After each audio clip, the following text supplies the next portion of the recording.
So.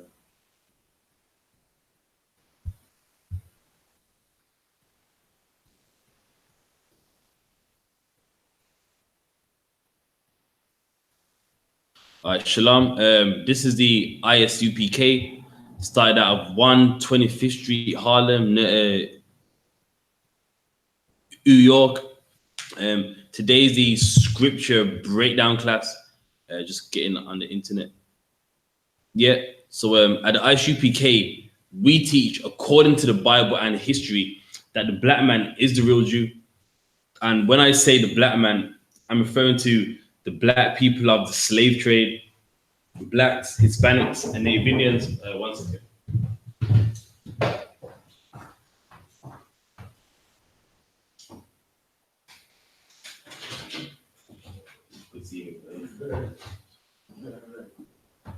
All right. Yes.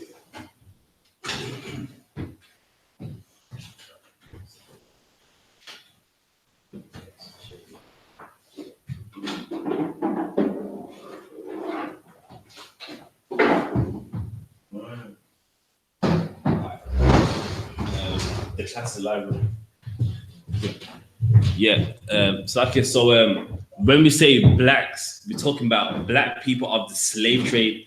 You know, the black people that was shipped in slavery to Jamaica, the islands, America.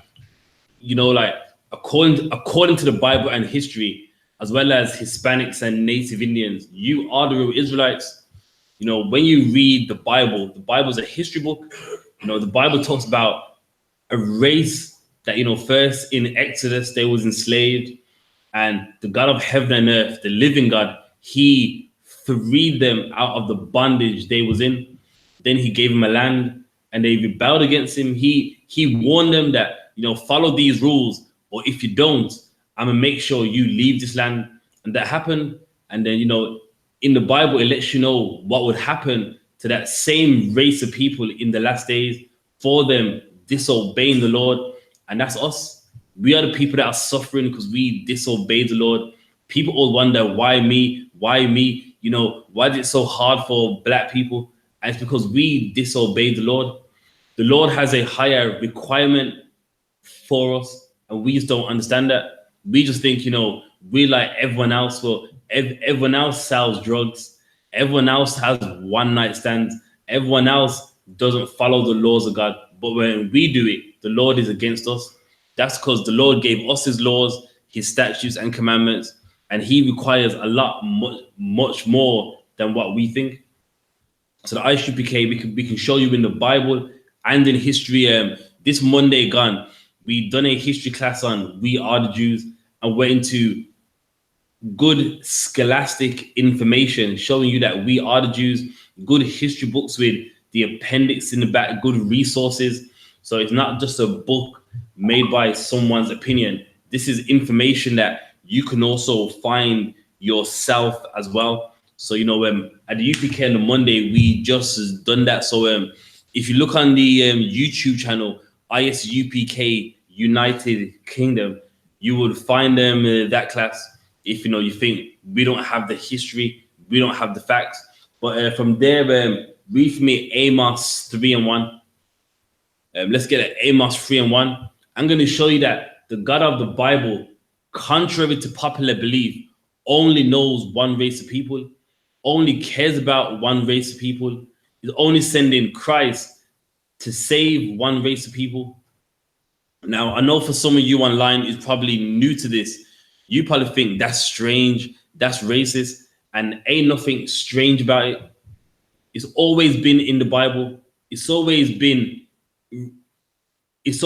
read in the Bible. Just that the problem is, because of religion, they've blinded your eyes to where you read it and you just ignore it. You just read above it, read down, and ignore what the Bible is really saying. You got it for me, Amos 3:1. Amos 3:1.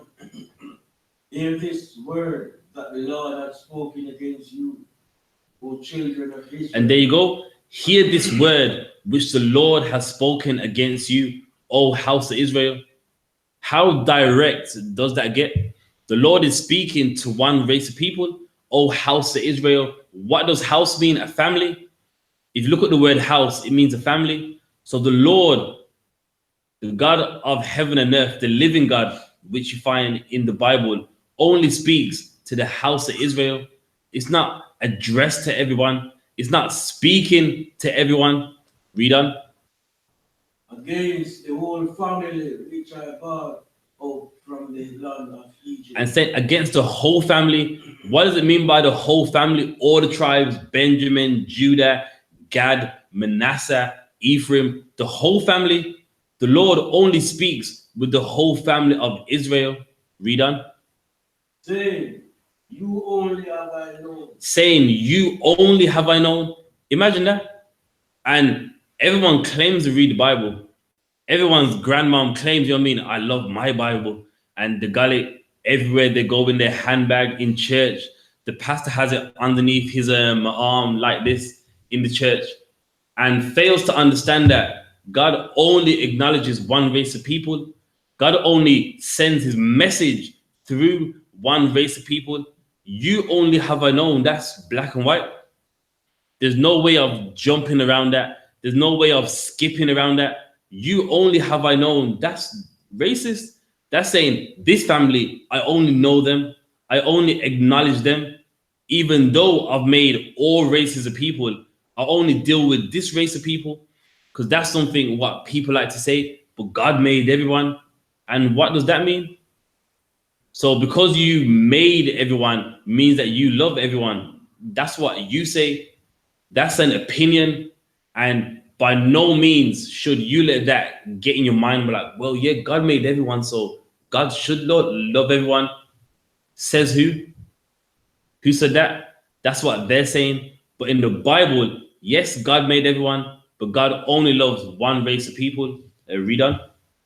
Of all the families of the earth. And what they say, above all the families of the earth, God only knows blacks, Hispanics, and Native Indians above all the families of the earth. What are all the families of the earth? All these races, all your East Indians, Bangladeshis, Pakistanis, you know what I mean? Indians, Japanese, Chinese, Mongoloids. God only knows one race of people above all the families of the earth, above all the ethnicities, above all the races, and that is the Bible. But yet in church, you know, they tell you God loves everyone, everyone's the same. But is the Bible saying that? No, it's not. And one time at a camp, it was a construction worker.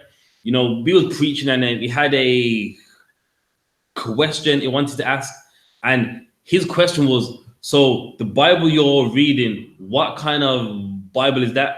Because what we was bringing out, he never heard it before. And it was a simple question. It's the Bible everyone reads. It's the Bible that's in court. It's the Bible that's in church. It's the Bible that's in hotels. But the problem is no one reads it. You've been taught, listen, this is the Bible. God loves everyone. You know what I mean? You can do what you want. And no one has never took time out to ever open it and see what's in the Bible, what is the contents of the Bible, and no one does it. And that's why whenever you're at camp, people are like, what Bible's that you're reading? Where did you get that from? And they say that because simply the Bible that they have, they've never read it. Your pastor, you look up to him thinking, you know, he's a man of God. He knows his Bible. Yeah, preach. And you know what I mean? Everyone's hyping him up. He doesn't know the Bible. You know what I mean? What you learn here in one day, you presenting that to him, he'll be lost. He'll be stammering and splurging, and he might want you to even leave. He might say to you, there's a demon in the church. He needs to go. And he would say that simply because he doesn't know how to answer it. I got a question online. I believe that's a comment. But yeah, John 3:14-16, that's only talking about the Israelites. In the book of Numbers, that was only pertaining to the Israelites. They mean that whoever looked up onto that snake, they would not die. And that was only for Israelites. And with Yahushua, Christ, he's raised up the same way. So if you're bringing it out like that, then yes, that's the point made.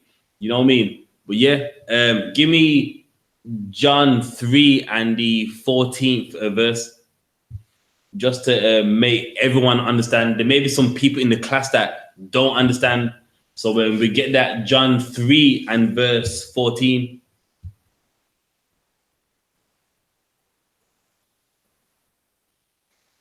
John 3, verse 14. And as Moses lifted up the serpent in the wilderness, even so must the Son of Man be lifted up. So now, many people that like John 3 and 16, for God so loved the world. Do you want to know a fact? A lot of them don't know what John 3 and 1 even says. Don't know John 3 and 2. Don't even know John 3 and 15. All they know is, for God so loved the world, but don't know who he's talking to. What is the conversation? Do you want to know what is in a Christian mind? They believe when they read John 3:16 that with Yahushua, he's on some rock saying, for God so loved the world, and is talking to everybody. And that's not what is happening. He's having a personal conversation with a man called Nicodemus, who was a ruler of the Jews. So even that alone gives you the contents of what he's saying. So now, the same way as Moses raised up the snake, and whoever looked upon it would not die. You can read about that in the Bible, where the Israelites, what happened? We spoke against the Lord, and the Lord sent snakes to us, and many of us died. Then he made a snake and raised it in the air, that whoever looked upon it would not die. And who was that for? Israelites. It wasn't for every nation. It only was for Israelites. So even as you read in John 3 and the 14th verse, that's talking about Israelites. And Christ is doing the exact same thing. If you believe on Christ, you won't die, using that history in the Bible as an analogy, if you understand. Read on. Even so must the Son of Man be lifted up. So now hang on. Even so must the Son of Man be lifted up. So the same way Israelites had to look upon that snake to live, even so must I be lifted up. So that alone should show you who it's talking about. It's talking about Israelites. That snake wasn't lifted up for everyone. That snake was lifted up for the Israelites when they spoke against the Lord. And even so must Christ be lifted up. Lifted up for who? The Israelites. But again, people love John 3 and 16, not acknowledging John 3 and 1, John 3 and 2, 3 and 3, 3 and 4, and so on down. Read on. That whosoever believeth in him should not perish, but have eternal life. So now, whosoever of who? The Israelites. Remember, in John 3 and verse 14, is talking about the history of the Israelites. And whosoever of who? The Israelites. If they believe on him, they're going to have an everlasting life. Just like those that looked upon the snake that was raised up, they did not die by those snakes. It's talking about the same thing. Read on. For God so loved the world. For God so loved the world. Now here we go. Now it's sad. You know, yes, we read the Bible, but shouldn't you know the definition of words? Shouldn't you know etymologies? You know, is it wrong? And that's the problem. Christians are the most unlearned, I wouldn't say race of people because they're not a race, the most unlearned religious sects on the face of the earth. Don't know the difference between the world and the earth. Even many people that don't even read the Bible, they understand that the earth and the world are two different things. The world, if you look it up in a dictionary, it's people that have the same views of life. That's a world. Japan is a world. They have the same religions like Xbox One, PlayStation 4.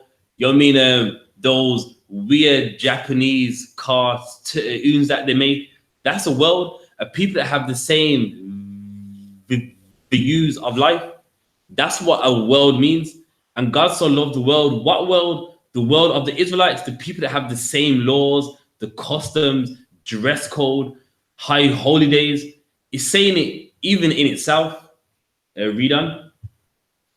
That he gave his only begotten son. That it gave his only begotten son. And begotten doesn't mean he is the father of Yahushua. Begotten, look it up. It means unique.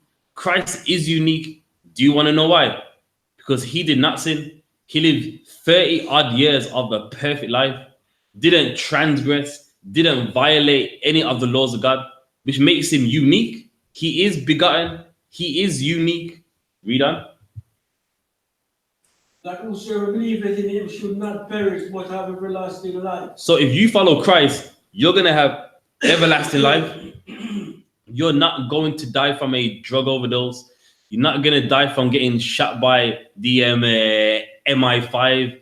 You know what I mean? However we die, when we don't follow the laws, we won't. But if we serve the Most High through the example of Christ, you will have everlasting life. You will have a good, long, lengthy life. That's all it's saying. And that's only for Israelites. That's not for everyone. You know what I mean? And that's something that the Christians don't understand. There's a content, and the word context, if you look it up, it means you get an understanding from what you read. That's what it means. So it's a Latin word. Con means all, and obviously with the text part, it means what's written. So when people say, well, according to the context of what I've read, you mean I've read all of the text. So I've got the understanding from all of what I've read. That's what context means. So a Christian would say to you, you're taking that way out of the context, and you don't do that. Do you want to know who does that? They do. Christians read one verse and that's all. Never read a verse up above. Never read down below. Never even started at the top. And they're the people that take things out of context as a whole, man. So that answers John 3 and 14 to 16. You had another one, 2 Peter's, but that's self-explanatory. The one's there yet.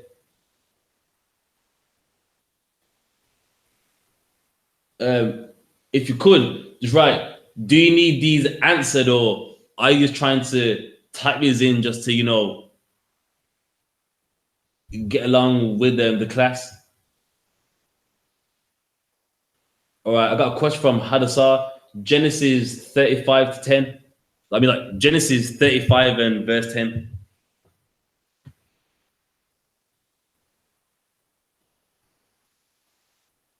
Verse 10. Can't. Genesis 35, verse 10. And God said unto him, thy name is Jacob. Thy name shall not be called any more Jacob, but Israel shall be the name, thy name. Okay. Genesis 35 and 10. All right. Start up from verse.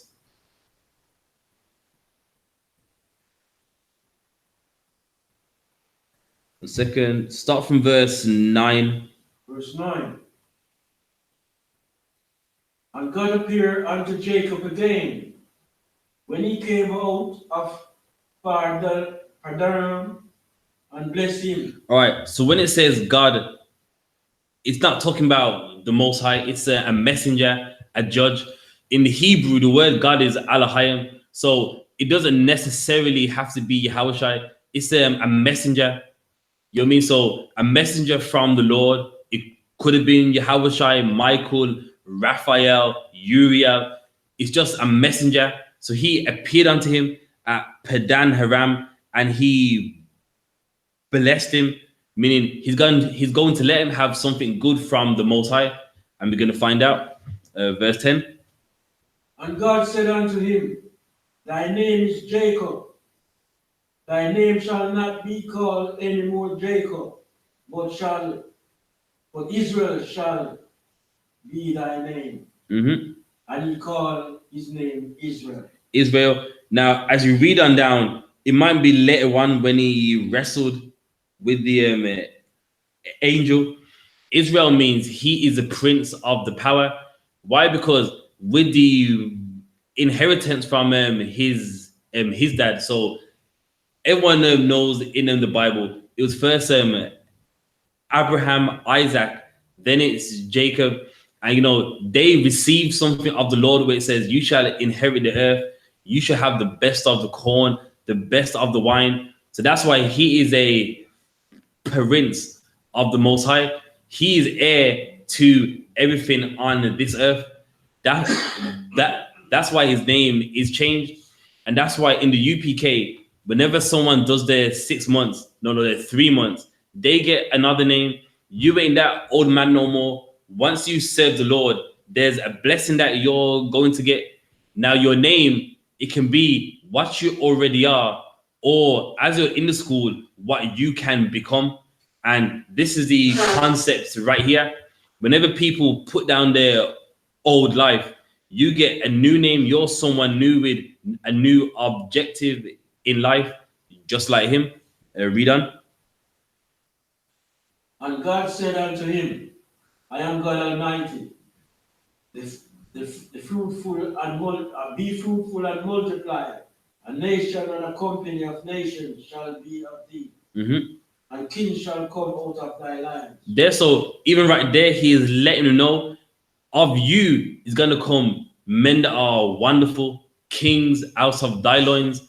Of course, Yahushua being the king, but we had lots of kings. Read the Bible, read Chronicles, Kings, and them books. So that's why his name was changed. If the answer, if you just give me a con or a one in the chat.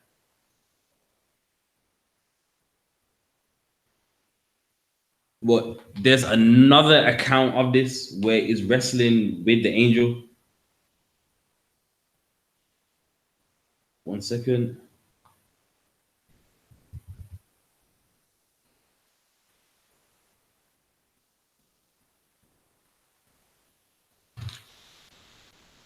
It might be 34.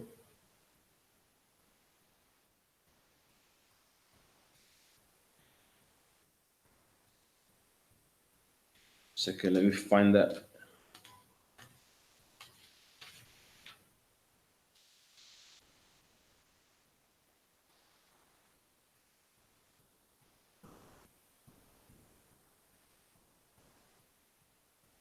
One second, witness.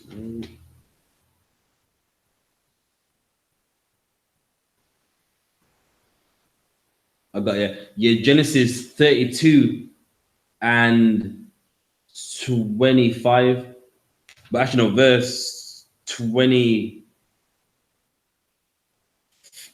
1. Verse 22. It's like it's Genesis 32. It's like and the 23rd verse. We can start from there. 23. Come. Genesis 32, 23rd verse. And he took them and sent them over the brook, and sent over that he had. 24. And Jacob was left alone, and there wrestled a man with him until the break of day. There's now with Jacob, he was alone, and he wrestled with a man up until the breaking of the day. So meaning now the sunlight is starting to shine. So he was wrestling with this man till basically like the sun is started to appear. Read on. And when he saw that he prevailed and not against him, he touches the hollow of his thigh. There, so when this man knew that he wasn't going to prevail against him, meaning he wasn't going to win, so he was wrestling with him very well. That basically this man, who's really an angel, he knew like, you know what, I'm not gonna win this. So he touched the hollow of his thigh. Read on. And the hollow of Jacob's thigh was out of joint. There, so he had to dislocate his joints. so that he could start wrestling with him, so that he could just go and do the other work that the Lord wanted of him. Read on. As he wrestled with him. And he said, let me go, for the day breaketh. And he said, I will not let thee go, except thou bless me. So even with his joint, and I mean, so even though the hollow of his thigh, is dislocated, he's still holding on to him. And the angel's like, let me go, man. It's a breaking of the day. And he's like, no, I'm not letting you go. Read on. And he said unto him, what is thy name? And he said, Jacob. And he said, thy name shall be called no more Jacob, but Israel. As for a prince, as thou power with God and with men, and has prevailed. So the angel, he had to let him know, listen, your name ain't Jacob no more, Israel, man. You got the prince, like you got the power with God and with man, and that's the blessing that he received. So in Genesis 35 and 10, he's just saying it again, but this is the account where he first got that name, and this is very fundamental for us too. Reason being is, if you want a blessing from the Lord, what does this let you know? You need to fight for it. Yeah, you're reading this and he literally had to fight for it. But even with us, if you want a blessing from the Lord, you better fight for it, man. You can't just expect blessings of the Lord and not do anything. You got to fight for it. You want the Lord to be in your life. You got to fight so hard. The Lord's like, I got to, man. He won't leave me alone. He's always in my face doing what I want him to do. If I don't do it, it will be wrong. And this is why it's in the Bible that every black man, every Hispanic man, every Native Indian man knows, if you want a blessing from the Lord, you got to fight for it, man.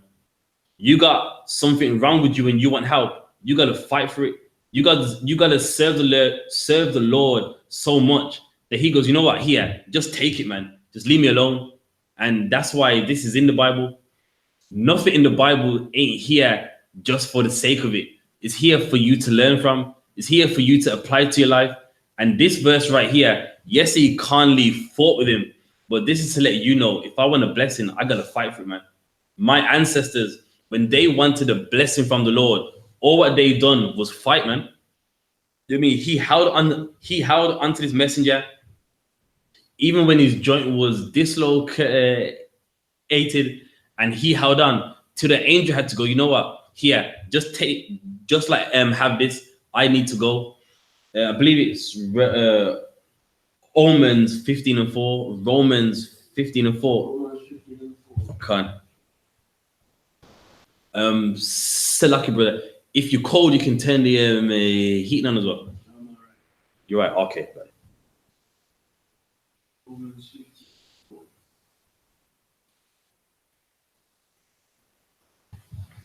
Romans 15 verse 4. For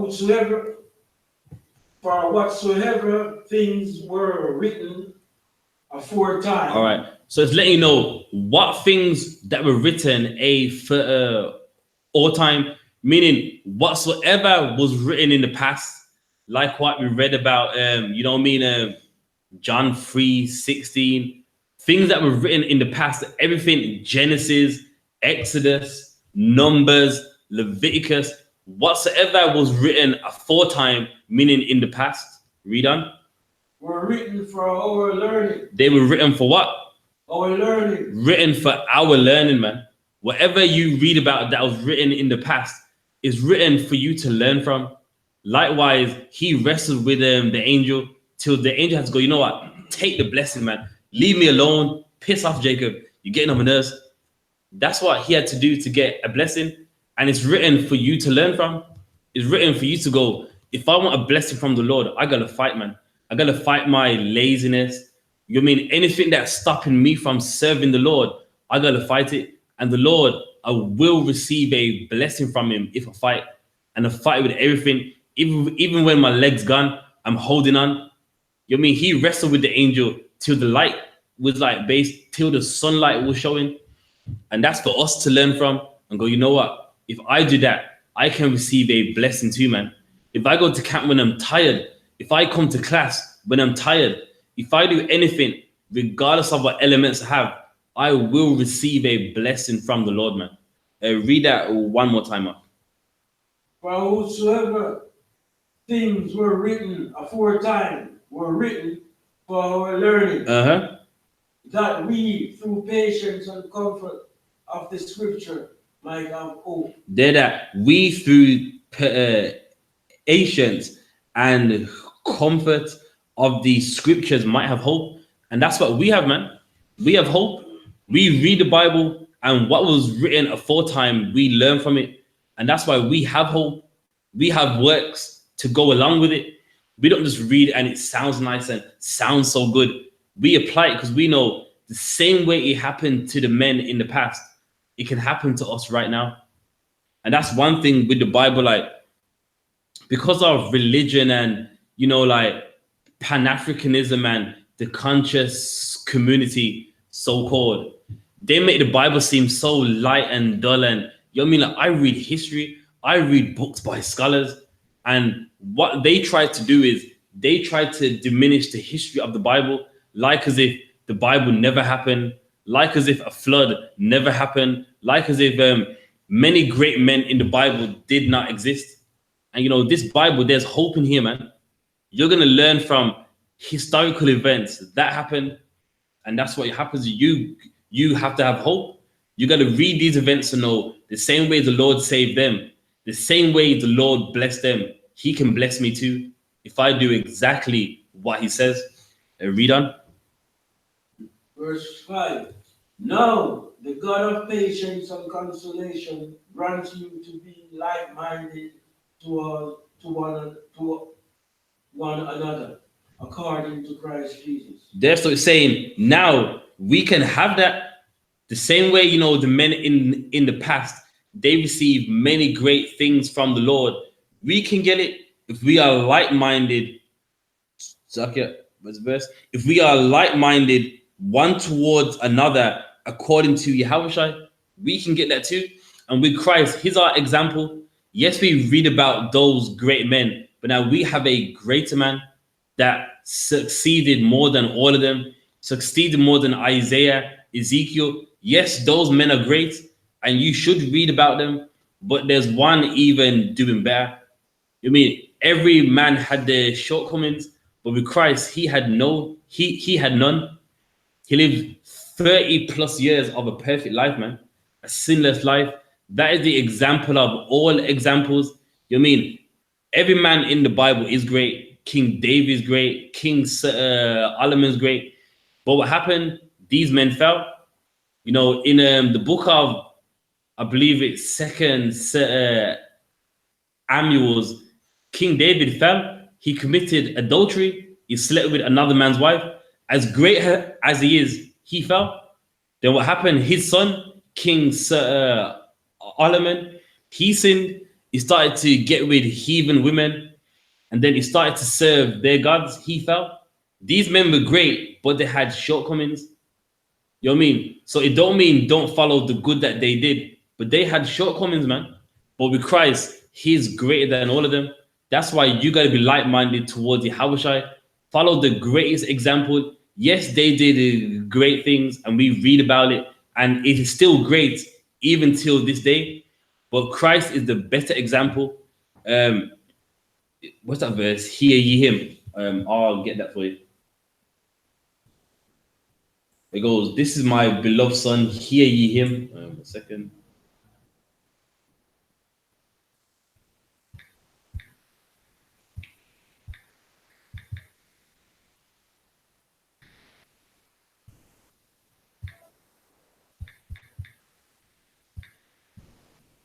My beloved Son, hear ye Him. That is Luke 9 and 35. Okay.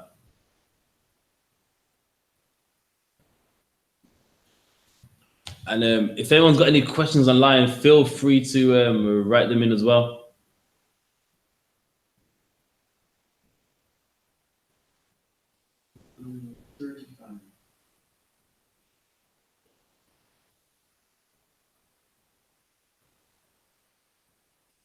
Shalom, Zarawai, Ban, Yeshashika. looking to come to California this September, you know, Lord allow. So, I mean, definitely some of the UK is going to be there as well, man. Yeah, you got it for me, Luke 9 and 35. Luke 9, verse 35. And there came a voice out of the cloud saying, "This is my beloved son." All right, Salakia. Start up a few verses above just to set the scene. Look at it. 35.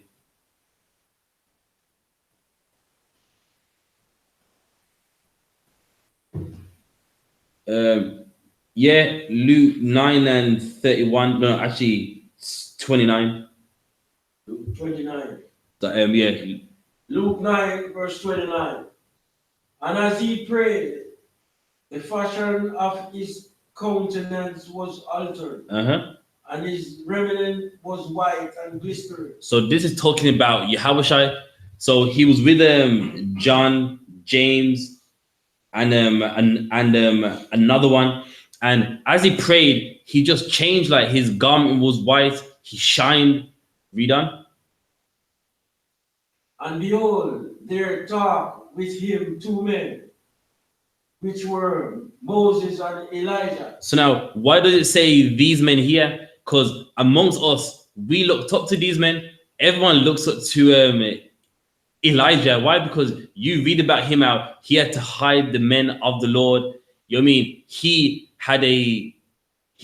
showed us back then who the real God was. So amongst us, blacks and Hispanics, he was someone we looked up to, like Elijah, man. Look what he did. Then of course, everyone looked up to Moses. Because why? Because of the Exodus. He led us out of the Egyptian land. So these two men, these are like very prominent men amongst us. So in a division, these two men appeared with Christ. Read on. Who appear in glory and spake of this decease, which he should accomplish at Jerusalem. There's now these two men spoke with Yahushua about what he should accomplish. They're like, yes, you're gonna die for the nation of Israel. You're gonna, you know what I mean, do everything that is written of in the Bible. Read on. But Peter and they that were with him were heavy with sleep. And when they were awake, they saw his glory and the two men who stood with him. Verse 33. And it came to pass, as they depart from him, Peter said unto Jesus, Master, it is good for us to be here. Let us make 3 tabernacles. So now, because of what this seemed like, it's good that we seen this. Let's make 3 tabernacles. A tabernacle is just like a modern day tent. So they're like, it's good, man. Make 3 tents, one for you, one for Elijah, and one for Moses. Read on. One for thee, and one for Moses, and one for Elijah, not knowing what he said. Now, that's the key part, not knowing what he said. Why does the Bible say not knowing what he said? Would anyone like to answer that? Why is it saying not knowing what he said?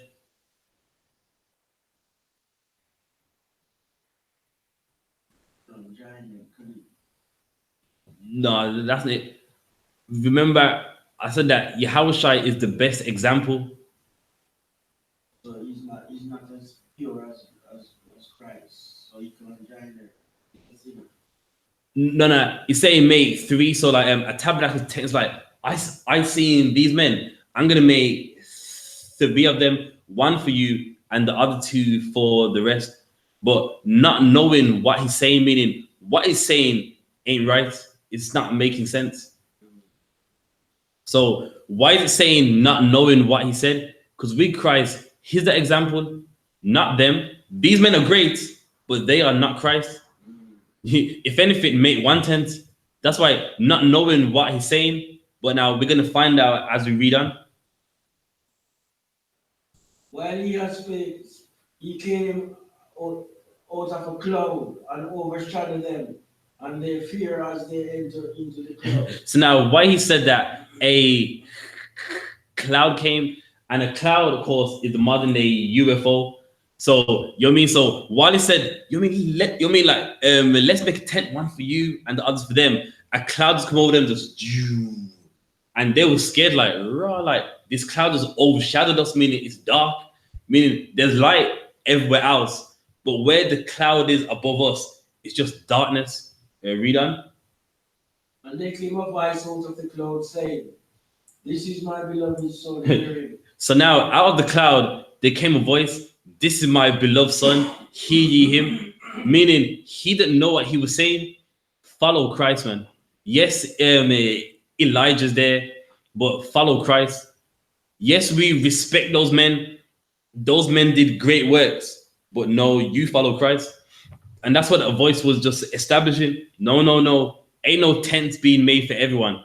You're following the example, the perfect example. And that's what we do. Yes, we read about Elijah. We respect everything he done. We read about Isaiah, respect everything he done, and we use it even till this day. But follow Christ, man. Believe ye him, meaning do everything he says. Why? Because he's greater than all of them. He's the better example out of all of them. You know what I mean? These men were great, but they had shortcomings. You know what I mean? They served the Lord and the Lord was with them. But with Christ, he's a greater example. That's why the voice had to say, listen, believe ye him, you follow him. He's the example. And that's the point that is being made. You know what I mean? So that's why off the back of what I said before, that's the precept that goes to show that he's the greater example. Yes, you know what I mean? We follow those men, read what they did, and it's still relevant. It don't mean don't read about what King David did, don't read about what Isaiah did. But you know what I mean? These men had their shortcomings. I'll give you some examples. Let me get one for you. Jeremiah, grab that. Jeremiah. I'm just gonna get the verse. It's a verse where it says, you know, let everyone die, don't forgive their sins. You mean he had shortcomings as great as he was?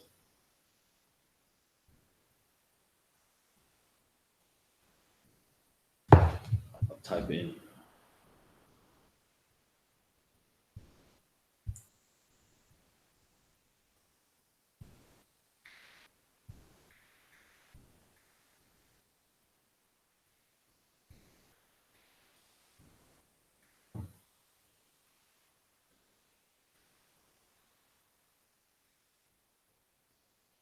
Second, Jeremiah. I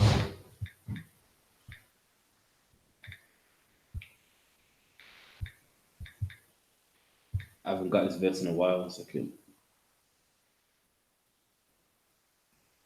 It might be Jeremiah 5.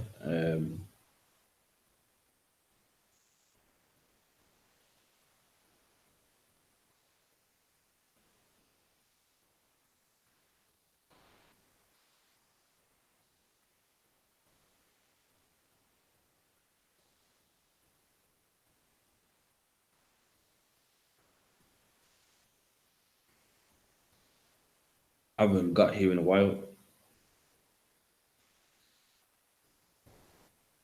No, I can't find it right now. But there is a verse in Jeremiah where, you know, the people got him angry, and he's like, you know what, Lord, don't forgive them for their sins, let them die.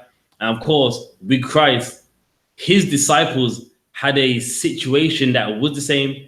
They went to the city and they preached, and they ignored them. And the disciples were like, you know what, let the ayah come down like Elijah. And Christ, he corrected them like, what are you lot on about? We don't do, you know what I mean?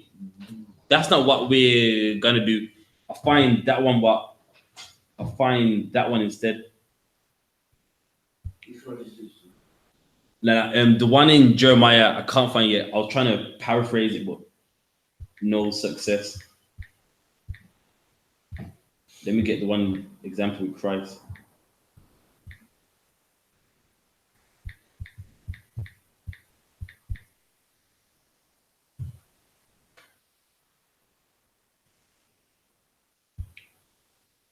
second.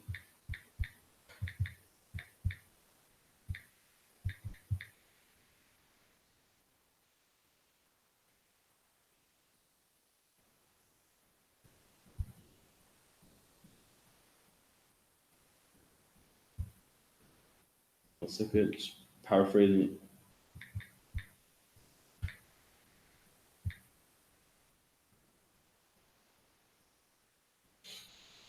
Luke 9 and the 54th verse. Luke 9 and 54. And 54.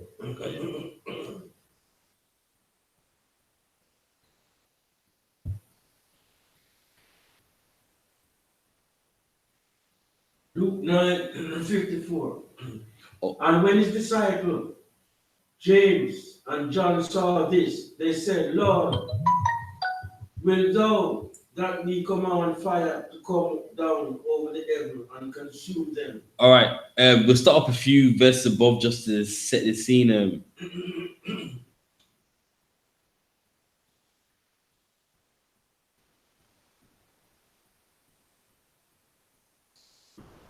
Verse 51 sounds. Verse 51. And it came to pass, when the time was come that he should be received up, he steadfastly set his face to go to Jerusalem, and sent messengers before his face. And they went and entered into a village of the Samaritans to make ready for him. And they did not receive him, because his face was though he would go to Jerusalem. There's now, like you're missing out, like with like Yahushua and his disciples, you know what I mean? They're going everywhere to Samaria, you know what I mean? And lots of other towns where we are. But in Samaria, they didn't like him because they could tell that his face was set somewhere else. So they're like, you know what? It's like as if he don't want to even be here. Look at him, man. It's like as if, you know, he's here, but he'd rather be somewhere else. So the people, you know, they didn't really like that. Read on. And when his disciples, James, John, saw this, they said, Lord, wilt thou that we command fire to come down from heaven and consume them, as even as Elijah did? There's now his disciples, they was vexed when they saw that the people wasn't respecting him, like, oh, just go. You don't want to be here anyway. He's like, Lord, do you want to send some fire down from heaven like Elijah did? Like, you know what I mean? Let's burn them up, man. These people are disrespecting you. The disciples, they, you know, they got out of the character that they should have. And that's why in the UPK, we don't wish death on no Israelites, man. You know what I mean? The Lord, he picks who he wants dead. We just serve. You know what I mean? And that happened where they're like, you know, like, you know what I mean? So now his disciples, they're like, you know, like, I want them dead, man. They're disrespecting you. You're here preaching, but because you want to go somewhere else, look at them, man. You know what? Burn them up. That's what his disciples said. Read on. But he turned and rebuked them. But he did what? He turned and rebuked them. He corrected them. He strongly corrected them. That's what it means. He's like, no, we don't do that. Just like at the UPK, we know there's brothers that sell weed, do all manner of things. Brothers that hate us for us letting them know that we're great. We are the people that God loves, and we don't wish death on them at all. We don't like, you know, I hope God kills you. I hope fire burns you up. I hope police arrest you. We don't do none of that, man. We don't, you know what I mean, harm nobody. We just teach the word of the Lord. So with Christ, he corrected them. You know what I mean? He didn't do nothing. He's like, you know what? Listen, what are you like? I'm like, what's in you lot's mind? Read on. And said, ye know not what manner of spirit you are of. For the Son of Man is not come to destroy men's lives. What did the Bible say? For the Son of Man is not come to destroy men's lives. And listen to what Yahushua said. I am not come to destroy men's lives. Meaning I'm not coming to destroy anyone. You know what I mean? I'm coming to help people, man. And that's us at the UPK. We don't come to destroy anyone. You know what I mean? We come to save people, man. And that's what we Christ here to let his disciples know. Now, in the book of Jeremiah, he had the same example where Israel wasn't listening. And what did he say? Don't forgive their sins. Let them die. Let them perish. He got into that same spirit that Christ's disciples got, where, you know, the people weren't respecting him as they should. And they're like, you know what? Let them die. Let fire come down from heaven and burn them up. And he had to correct them like, I've come to save people. I'm not coming to, you know, make sure that they die. And that's the spirit of the UPK. You know what I mean? We know in the Bible it says 2/3 shall be cut off and die, but we love you all anyway. We teach you all anyway, even though, you know what I mean, the Bible says what it says. We don't look at you like, well, you're going to die. You're one of those 2/3. You know what I mean? No one cares about you. You're irrelevant. That's not what we do, man. Even though we don't know who is saving and who is not, we teach you all anyway. We love you anyway, man. Read on. But to save them, and they went to another village. See, but to save them, he's like, I'm not coming to kill no one. I'm coming to save you, man. I'm coming to save you from that weed addiction, save you from that pornography addiction, save you from whores, save you from buying escorts. I've come to save you from that, man. And that's what Christ was all about, man. Saving his people. And that's why this is what makes Christ greater than everyone that he came to save. Yes, Isaiah came to save, and many other great men too. But what happened? You know what I mean? Sometimes they got very worldly, if you want to say. They got, you know what I mean, out of the spirit. And you know what I mean? With Christ, he had to sometimes chastise them for it. Like, you know what I mean? What you lot are doing is wrong. So that's the point that we're looking to make. So I could say read that one more time. For the Son of Man is not come to destroy man's lives, but to save them. And they went to another village. And they went to another village, and then they went on carrying, and they went on doing the work. And that's how it is, man. You know what I mean? Even though one place don't receive you, one place don't like you, so be it, man. You go and find people that do want it. That's why in Matthew 11, let's grab that. Matthew 11. Or it might be 10. Matthew 10. Kanye. So it's when he taught his disciples.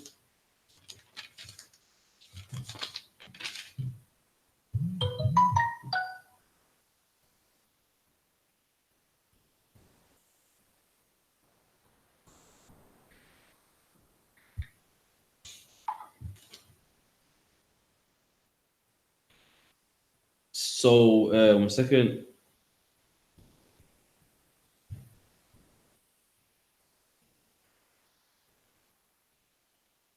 Yeah, Matthew 10, and you can start from verse 10. Verse 10. Matthew 10, verse 10. Now script for your journey. All right, so now in your own time, if you start from verse 1, this is when he sent his disciples out, and you know, again, they only taught Israelites, blacks and Hispanics, you know, Matthew 10, 5 and 6. If you're at camp, of course, I mean, this is one of the verses you would always go to show that with Christ, he only taught Israelites. He even taught his disciples only teach the lost sheep of the house of Israel.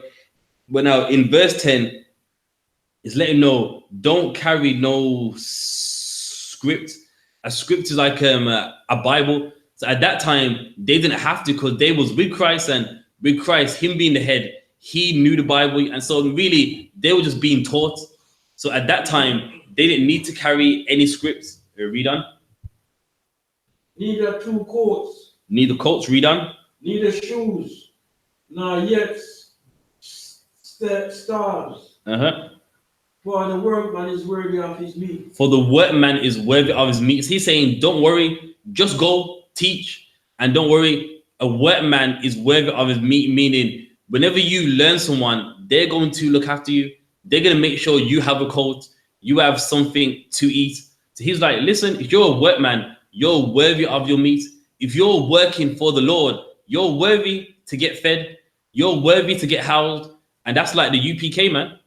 You know what I mean? We are worthy wherever we go. We go to London, someone's always made something for us. Someone always brings something to eat. You're worthy of your meat wherever you go. Read on. And into whatsoever city or town you shall enter, inquire who in it is worthy, and there abide till ye go thence. There, so that's talking about that house. So if you find someone, they follow the laws, and the house is good, then you stay thence. And then from that town, you go preach. You go to, you know what I mean, wherever the highways and the byways are. Read on. And when you come into an house, salute it. And if the house be worthy, let your peace come upon it. There, so you find this house good, then your peace, let it be upon it. You go, you know what? Yeah, man, this house is good. And then, you know what I mean, you can stay at that house. Read on. But if it be not worthy, let your peace return to you. So now if you go in that house, you open up the fridge, there's ham and bacon, then just leave that house. That house ain't worthy for a workman. That house ain't worthy for a man of the Lord. Read on. And whosoever shall not receive you, nor hear your words, when ye departed out of that house or city, shake off all the dust off your feet. There, so that's what we do, man. Anywhere we go and they don't want to listen, just shake the dust off your feet. His disciples in Luke, do you know what I mean? They kind of got out of the vibe. They're like, you know what? Burn them up, Christ, man. Do you know what I mean? They're not respecting you. And Christ had to correct them, like, I've come to save. And you know what I mean? And even here, with Christ, you know what I mean? He's just letting them know that, look, man, you know what I mean? If no one don't hear you, just shake the dust off your feet. Just leave them. Read on.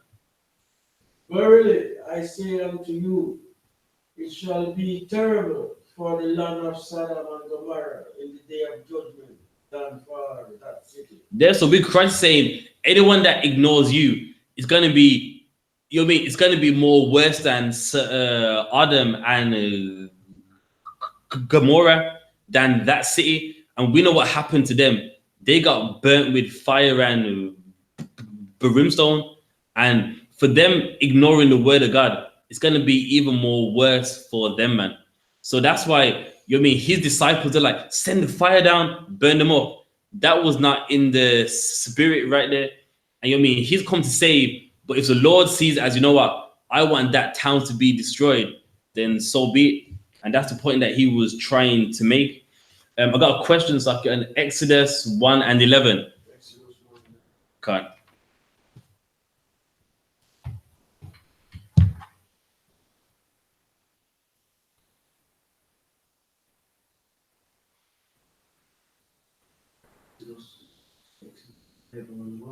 Oh, my bad. It's Exodus 1 and 11. Sla.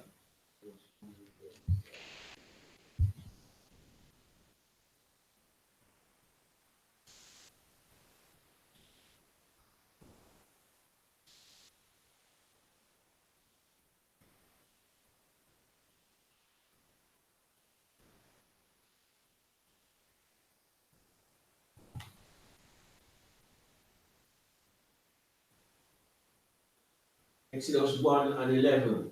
Therefore, they did set over them taskmasters to afflict them with their burden. Okay, so your question is, could you explain who the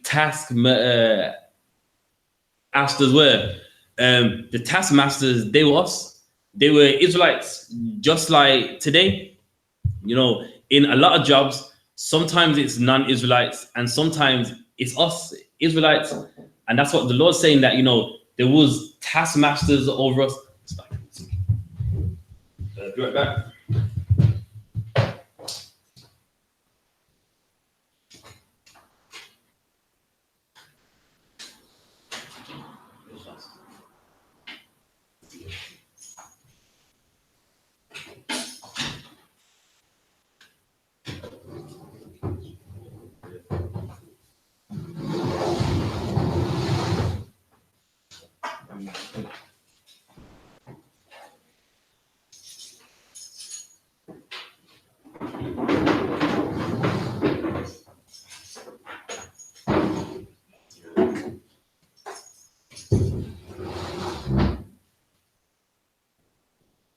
Let's get back to it.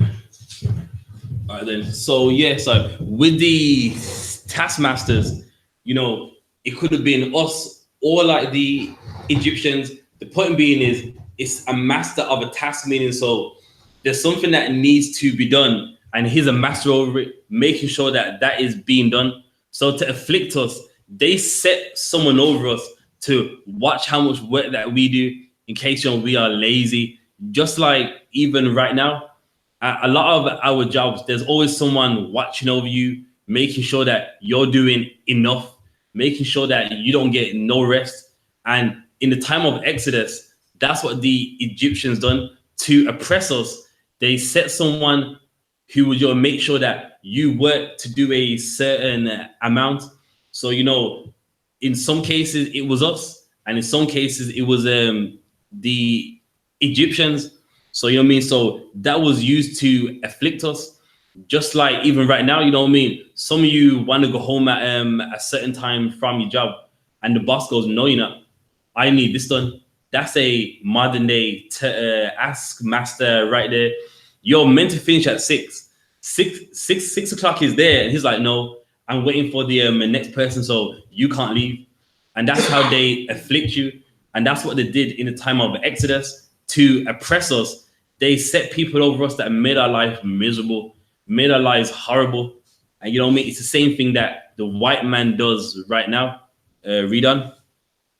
And they built for Pharaoh treasure cities, Pithom and Ramses. And that's what we did, man. We worked hard to build up their towns. You know what I mean? So not all of them, but in the valley of the Ings, which is in the it's like an Egyptian high street. You know what I mean? That's what it would be at that time. We didn't make all of them, but some of the monuments and the pyramids that you see, we didn't make all of them, but with like some of them, we made some. And you mean, and they afflicted us, made sure that we worked hard. You got the shiro, the mortar, and they afflicted us. So if that answers it for you, just give me a 1 or a con on the chat.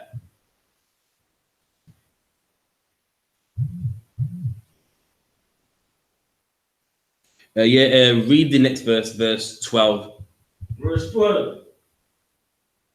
But the more they afflicted them, the more they multiply and grew. And that's the problem. The more you afflict us, the more we grow, which is even like now, like us as a nation of people, we are afflicted, but that doesn't stop us from having more sons, daughters.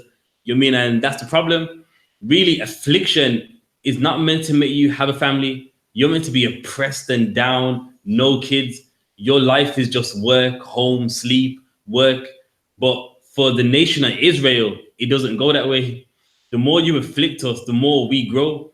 The more you lay with your wife and have much more kids, and they don't want that. Affliction is meant to make you oppressed.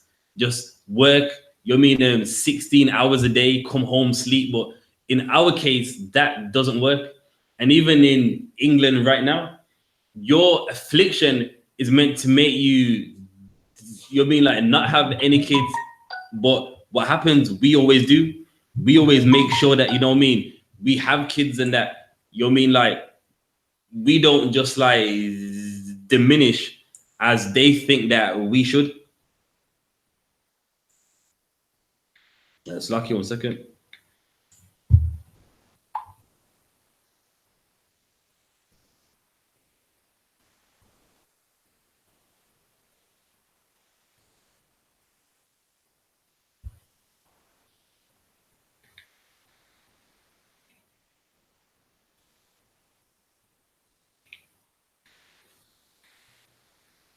All right, cut. I.S.U.P.K. Constant Shalom said, Yahweh Hashem, Yahweh Shai, Barak, Asa, 10 on the speaker. Constant Shalom said, Yahweh Hashem, Yahweh Shai, Barak, 1 second. Asa, 10 on the still like just the volume. No sweat, no sweat. You should be all right. Believe or not, what the problem is. It's like, I think you good now. You hearing me now? Speaker. Yeah, it's on.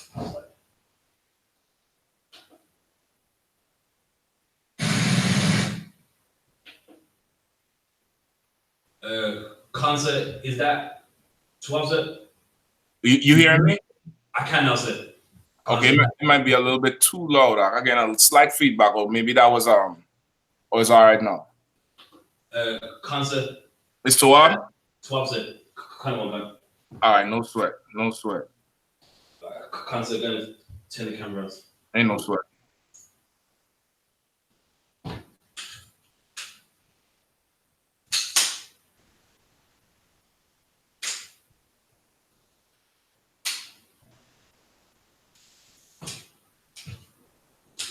All right. I think Parashi, I sent you a link as well. You might be able to pull it up. All right. Concert. You might be able to pull it up. You might be able to pull it up over there. All right. Kind of one concert. Lord allow. Kind of one cut.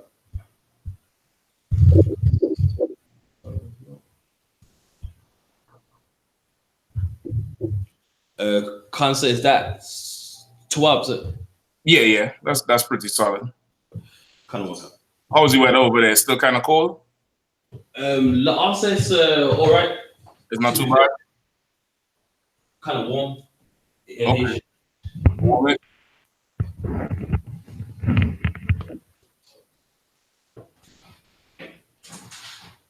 Concert.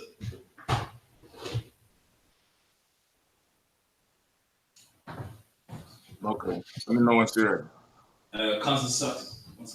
Your phone.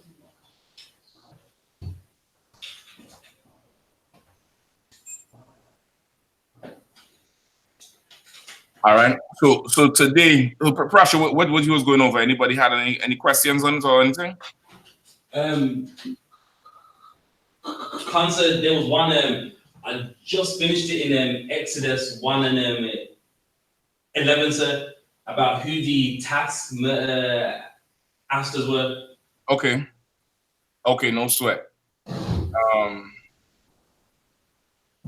Okay, did you finish it? Was everything understood or no? I was just waiting on the response, sir. Okay, no problem. You was waiting on the response. What do you mean? Because I just answered it. I was waiting to see if they understood, sir. Okay, no problem.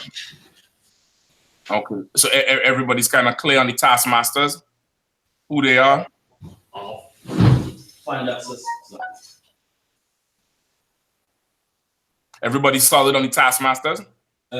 Concert, okay. Yeah, that's a taskmaster. Everybody co-op on the taskmasters, or you all need to get explained a little bit more. Concert, if it makes with the question, Salakia. Go ahead. It was that if it was us or it was the Egyptians. Okay, your taskmasters would. Okay, just remember everything is a structure. Everything has a structure. So your top taskmasters would be who? It will be the Egyptians, Spencer. Right. It would be your oppressors. That's who would be your number one taskmasters. Right?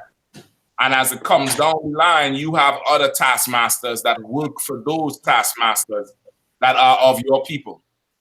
You get me? Concept. Remember, they had where is that? Numbers. Give me men of renown.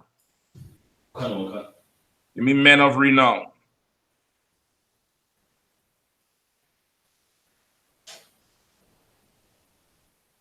I believe it's Numbers.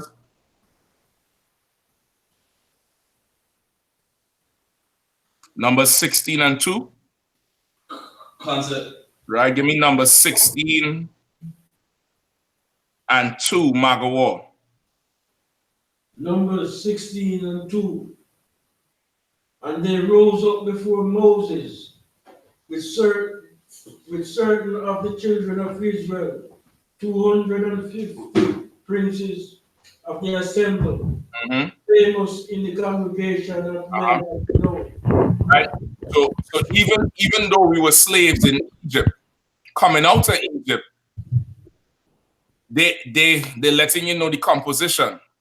And these men were famous in Egypt amongst the Israelites. Right? They say there were 250 princes of the assembly, men of renown, meaning famous men, men who were known.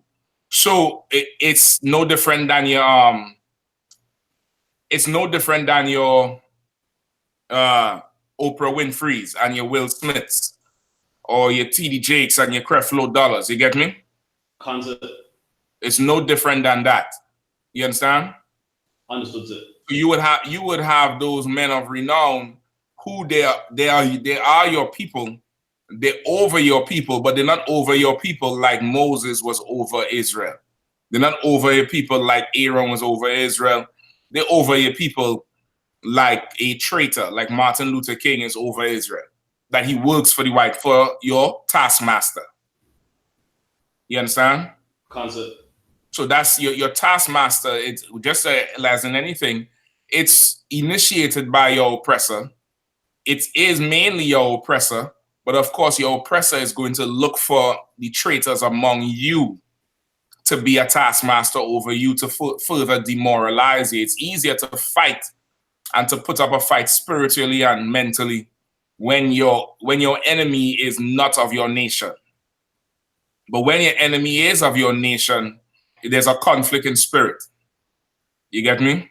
Concept. There's a conflict in spirit in this context of oppression. Because you will have enemies of your nation, and the scriptures say what? Go to him and him alone. If your brother offend thee, you get the point? Like we have ways to deal with those of our nation who we have adversity with, or who have offended us.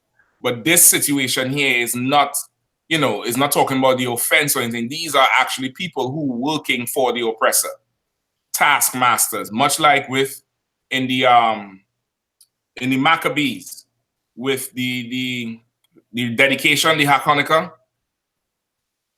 Concept. Right? You remember that king Antiochus, he sent one of his men who was of the people to go to Mattathias. You get me? And they wanted to make Mattathias what? They wanted to turn Mattathias into a taskmaster over Israel. That he would be over them, that he would be, overseeing their problems and their burdens and everything like that. But his motive, his mission would be for Antiochus. What he wants to do would be for Antiochus. You understand? Everything, when he solves an issue, if he solves a problem, it's for the benefit of Antiochus and not for the people. And it's the same thing with Israel then.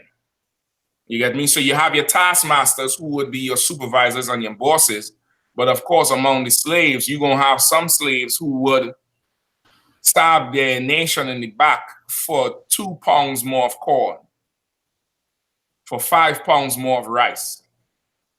You get the point? Kind of one concept.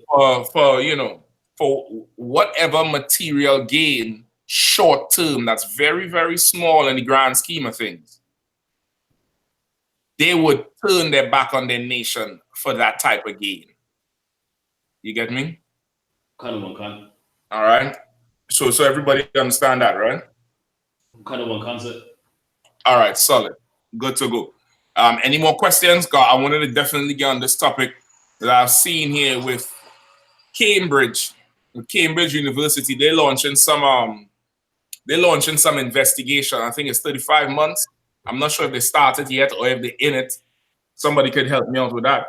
But they're launching some investigation into the role slavery, the slave trade played in them being established and being able to sit up high, and of course how it impacted England.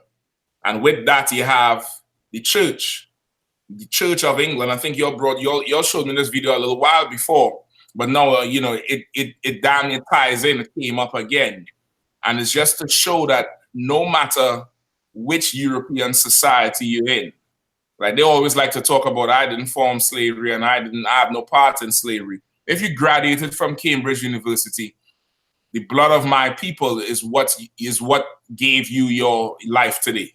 That's right. If you graduated, if you went there and you became whatever, doctor, lawyer, scientist, whatever, teacher, you have a university degree from Cambridge University, you owe my ancestors. You owe my ancestors your life, because that university was built on the back of slaves. It was built on the slave trade. It was built on slave economics. All right? There's no society in the world that did not benefit from the slave trade. None. None of it. Without us, we are the foundation of everything in physical labor and in that economic advantage that we've given to our oppressors, to our slave masters, to our taskmasters. All right. One second.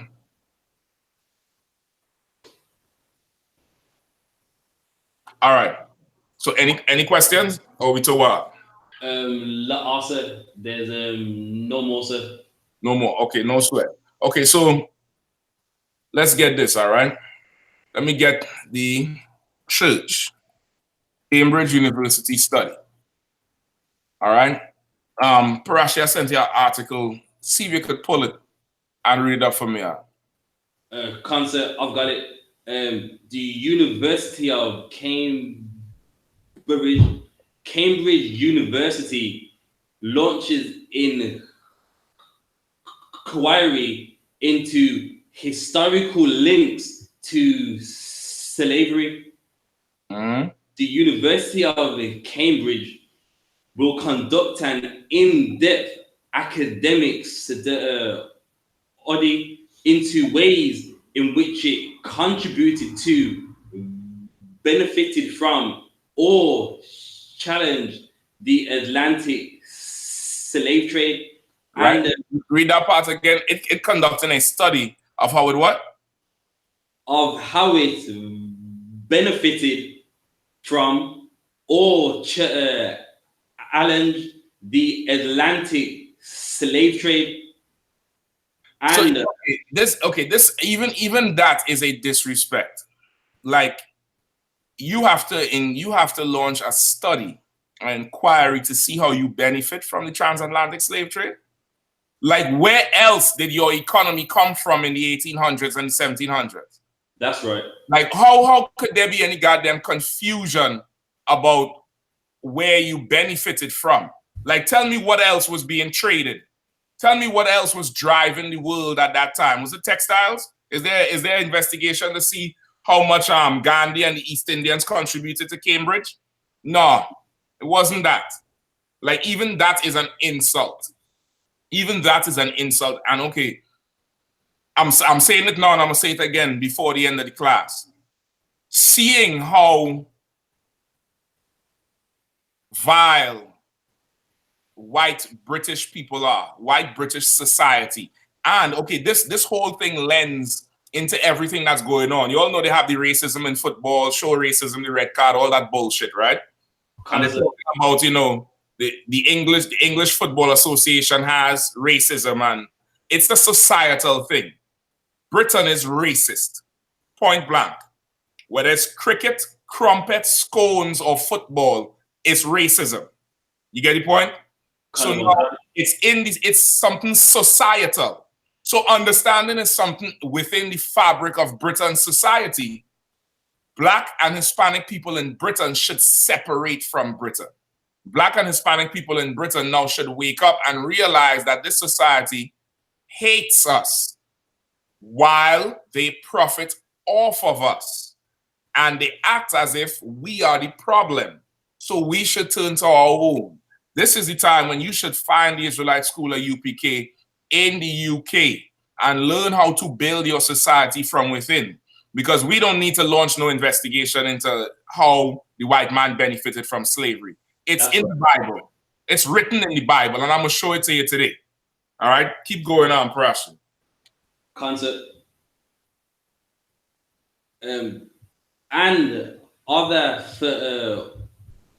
forms of coerce labor during the colonial era. You see how you want me to assault somebody publicly? You see how they want me? They just want me to go off the handle, Prashan. They want me to come in the airport like Bernie Mac with the powder and just slap every white man in the world. They said, and other forms of coerced labor. Somebody look up the meaning of the word coerced, please, quickly. Whoever have it. Margot, you have a dictionary there? Give me coerced. Please. Give me coerced labor. Prashan, you find it yet? I've got it, sir. Go ahead. The definition of coerce,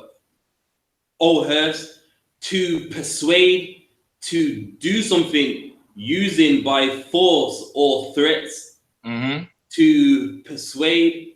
To persuade. You doing something using by force or threats, you don't use coerced for that. When you coerce somebody, you persuading. We wasn't persuaded into slavery. We wasn't persuaded into working for you.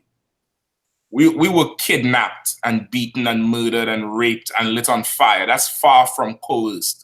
That's right. You get the point? Even their language is offensive. You get the point? Even their language is offensive. When describing some terrorist act, would they say, you know, he was very angry and he was coerced into, you know, stealing the van and running over people on London Bridge? Nah, they would use the language to match the crime. They would use the language to convey effectively exactly what was going on. But the white man is such a goddamn bastard. That's why he's the devil the Bible speaks of. All he does is lie and deceive. And even this Cambridge study is meant to deceive. It's meant to deceive. Go ahead. The year in inquiry will explore university archives and a wide range of records elsewhere to uncover how the institution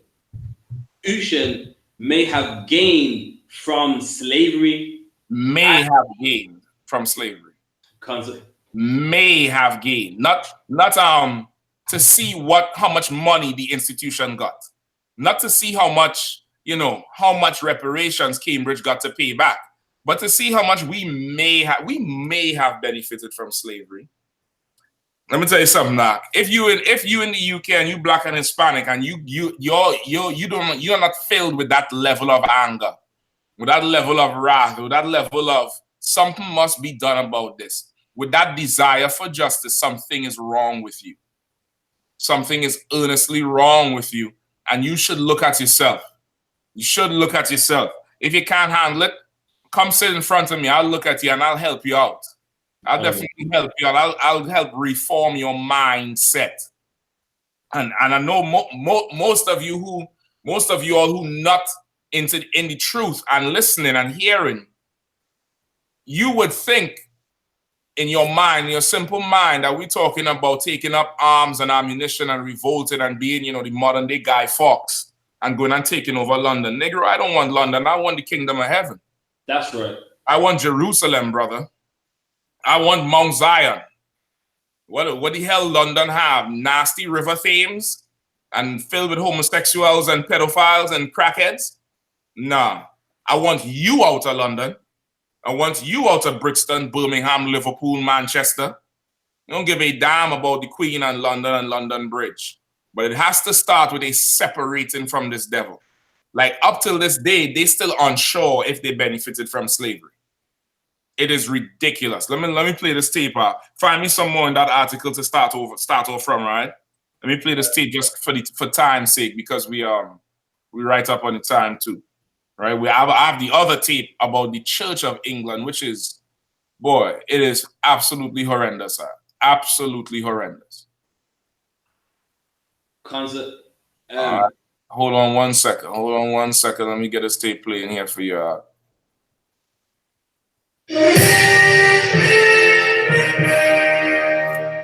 Professor Kindi Andrews, what do you make of Trevor Phillips' comments that this is virtue signaling on steroids? And his associated point, which is it's much better to look and invest in current students' future prospects rather than looking back at what's already happened. Well, I do not want to endorse the University of Cambridge process, because actually I think it's a PR exercise. It's a parody in some ways. In fact, if you actually look at one of the problems and legacies of racism in universities, it's the fact that there are very few black members of staff. It's most right. Okay, so you see already the discussion started off like this is a science project. You get that? Concept. It started off as this is a science project. This is not, and that's why he's saying, I'm not going to knock it because it's talking about the black history and slaves, but he's saying it's really PR, and it is PR, meaning public relations, meaning it's something to publicize Cambridge. Let me tell you something. Let me help you all out, all right? Hold on, where am I? Right now, it is absolutely popular to do anything black, slavery, police brutality, anything along those lines. It is an absolute popular time for it. Like there's much to gain. Right here in DC, Georgetown University, they recently, the story broke of how they're monks or friars or priests or whatever, somewhere in the 1800s, the university was going broke and they had to sell slaves to keep the university afloat. And today, the descendants of those slaves are enrolled in the college. For what reason, I don't know. But it was a big deal of whether the university should pay reparations to their descendants, because if you wasn't able to sell their foreparents, there would be no Georgetown University. And Georgetown University is a huge university in terms of reputation and name, not just in the DC area, but in America, probably worldwide as well. You understand? So now, what he's saying, it has a lot of merit. The white man, he's driven by money and whatever makes money. So if he's interested in your slave history and your slave background, you best believe it has nothing to do with, giving you closure. It has nothing to do with helping you find your past and, get better. It has to do with, I can make money from this. It has to do with units being sold. It has to do with getting a penny. You understand? And that's what he's saying. All right? Let me get you some more.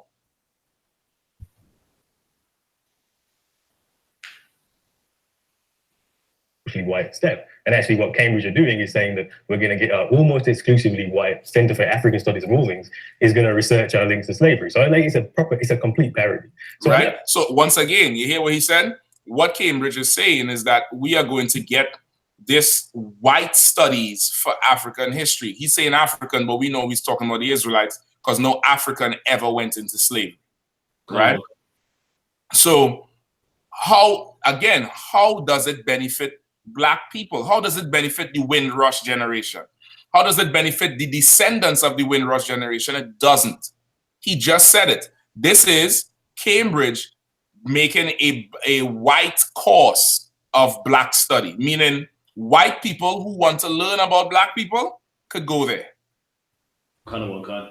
So, and if white people go there, what does that mean? How much is tuition on average? Quite a bit, but like a lot, like estimation, like 16 grand. That's being nice. 16 an average, a low ball and 16,000 pounds a year.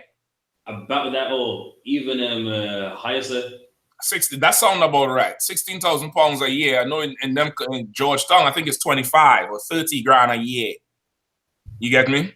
So this, once again, it's popular. Remember, we riding on the back of Trayvon Martin, Eric Garner, Michael Brown, Oscar Abrego, Mark Duggan, Rashawn Charles, the riots, Black Lives Matter. White people are in their guilt. White kids are in their guilt. You understand? They're doing all them, the Millie Rock and all that stuff. They're trying to get into Black culture. Cambridge say, how can we capitalize on this? Let's make a nigger course. It's going to be, let's launch a nigger investigation for 2 goddamn years. And let's make them white kids who feeling sorry, let's make them pay. That's why he's saying it's a parody, because it is. Y'all, you know full well there's no question. Everything in England was built and bought with slave blood. That's right. The Queen's toilet paper came from slave blood. So there's no question. So why do it now? Because you want to make money off of Black people once again. Once again, you want to make money off of Black people. Let's continue. At that point, I agree. But on the issue that we shouldn't be looking into these, that's outrageous. You cannot understand the current problem of students' access, etc., without understanding the deep legacy of slavery, racism in universities. What is the direct link between slavery and our academic institutions? Well, I mean, this long-nosed Pinocchio ass broad. She said, what is the direct link between slavery and universities? Nigga, money. Where the universities get the funding from? We just told you Georgetown had to sell slaves to stay afloat because they was going bankrupt. They was going bankrupt. What do you mean, what is the link? I'll give you more. Good morning, Britain. There's a link between slavery and that. Her paycheck comes from Black people, whether she like it or not, because there would be no Britain without Black people. That's right. Money from slavery is what keeping you alive right now.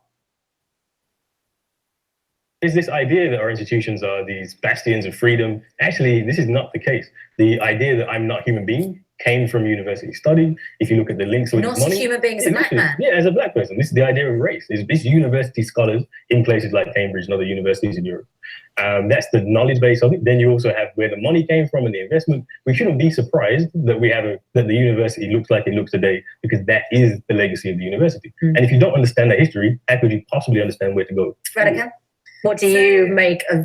And you see now, okay, she is absolutely, okay, she's pretending to be shocked by his statement of the whole idea of I'm not a human. She said, you mean not human because you're a Black man?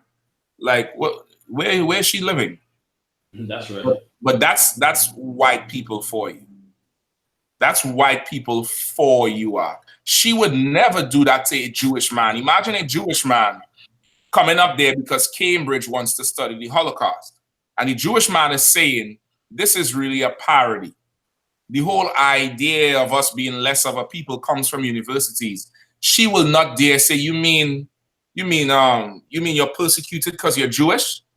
She would not pose that question to a Jewish man as a foreign concept and disrespect him like that. She would be fired tomorrow.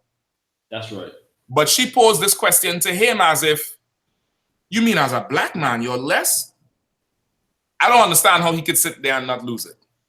And I don't understand how he could sit there in his little, turquoise colored, round neck t-shirt and not just, you know, go to hell off on this broad and that whole staff for being such condescending bastards, which is who the white man is. You get me? Let's get some more here. Let's get some more. Now they're gonna switch to this this East Indian, right? The dot head of all dot heads. Now they're gonna switch to her, and of course, because she's of a different nationality, she doesn't give two rats behinds about a study about slavery. In her opinion, we should not look in the past, but look to the future. You know, it's a really important part, not just of history, but of our present, actually, because it's the foundation. So to me, I really personally kind of agree with Trevor Phillips on this in the sense that I don't really feel like we're going to gain a huge amount from doing this 35-month inquiry that's going to take lots of time, money, efforts, and I'd much rather that all of those resources went on looking into what's going on at the moment. And so it's just come out today, there's a Universities UK study that shows that there's a really big gap between Black, white and Asian students in terms of getting top degrees, with white students being more likely to get. Hold on. So why are we talking about Asian students? I don't know if you'll pick up on that, Salakia. I don't know if y'all actually picked up on that, brush.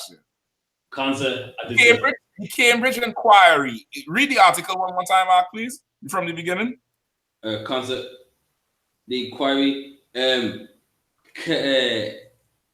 Cambridge University launches inquiry into historical links to slavery. What? To slavery. Did it say anything about the Asian plight? To slavery. Did it say anything about, you know, the East Indians under Gandhi and how they suffered? To slavery. The thing is about slavery. Where the hell why is this woman here talking about the Asians in Britain? That ain't got shit to do with nothing. But everybody rides our back for their own benefit. Everybody. Everybody. What does the scripture say? Give me old where you at, Magawa, give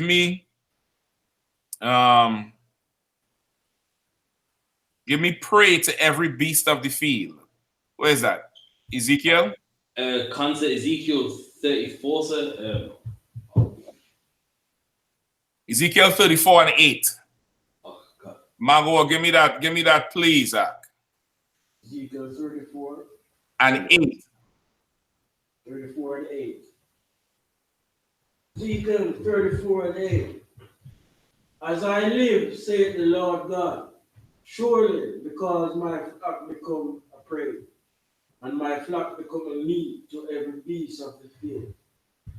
Because there were no shepherds, neither did my shepherds search for my flock, but the shepherds fled themselves and fed not my flock. You understand? Surely. Read it one more time from the top. I'm going to stop you in between, all right? Ezekiel 34 and 8. As I live, saith the Lord God, surely because my flock become a prey, and my flock become a meat to every beast of the field. All right, stop right there. Who is the Lord's flock? 12 tribes of Israel. That's right. And the Lord is saying, surely, surely, my flock has become a prey. My flock has become a prey and has become meat to every beast of the field. And who are the beasts? The other nations, the Chinese, the Africans, the East Indians, the white man who is the beast. He is the beast of the field. They on that Good Morning Britain talking about the link of slavery and the economic benefits of slavery and how it, according to them, may have benefited Cambridge University. Up come this snake-eating bastard to talk about why Asians can't get into college. Well, go pick cotton for 400 goddamn years then. Go cut cane for 400 years. How about you do that? How about you do that? You want to put your problem on our back so you could benefit. The Lord needs to murder you all. That's right. The Lord needs to flood you all out and bring plagues and diseases to you all because you all do not care. How dare you talk about, I don't think we should look at it look at what's going on in the past. It's not going to benefit us. First of all, they're playing down the middle. I agree. This thing is not going to benefit us. But I would never say we don't need to focus on the past. We need to focus on now. Studies show blacks, whites, and Asians have a difference in acceptance rate. I don't give a damn about Asians getting over there.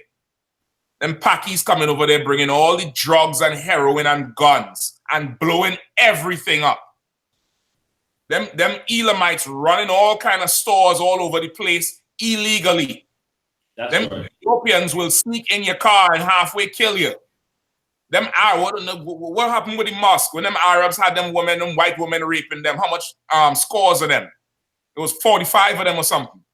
Kind of one concert. So don't tell me nothing about there's disparity in the acceptance rate for the university. They shouldn't accept you into UK in the first place. There should not be acceptance of you to the UK. You came on your own. We were kidnapped and forced into labor. And UK owes us their life. But here comes you little bastard, sneaking in because you are the beast of the field and you want to make meat of the Lord's people. Keep reading up. Because there was no shepherd, neither Because what? Because what? Because there were no shepherd. There was no shepherd. The reason she could even sit up there and talk is because there's nobody in England, save Officer Parashi and his mighty band of men in the UK. That's right. Who would step out and light her on fire spiritually. I ain't talking about you go kidnap the broad and set her on fire. But there's nobody who is going to come forward and blaze on this broad for daring to open her mouth against the children of Israel. Nobody would do that. You could imagine somebody joining themselves to the Holocaust. You could imagine that in a Holocaust discussion.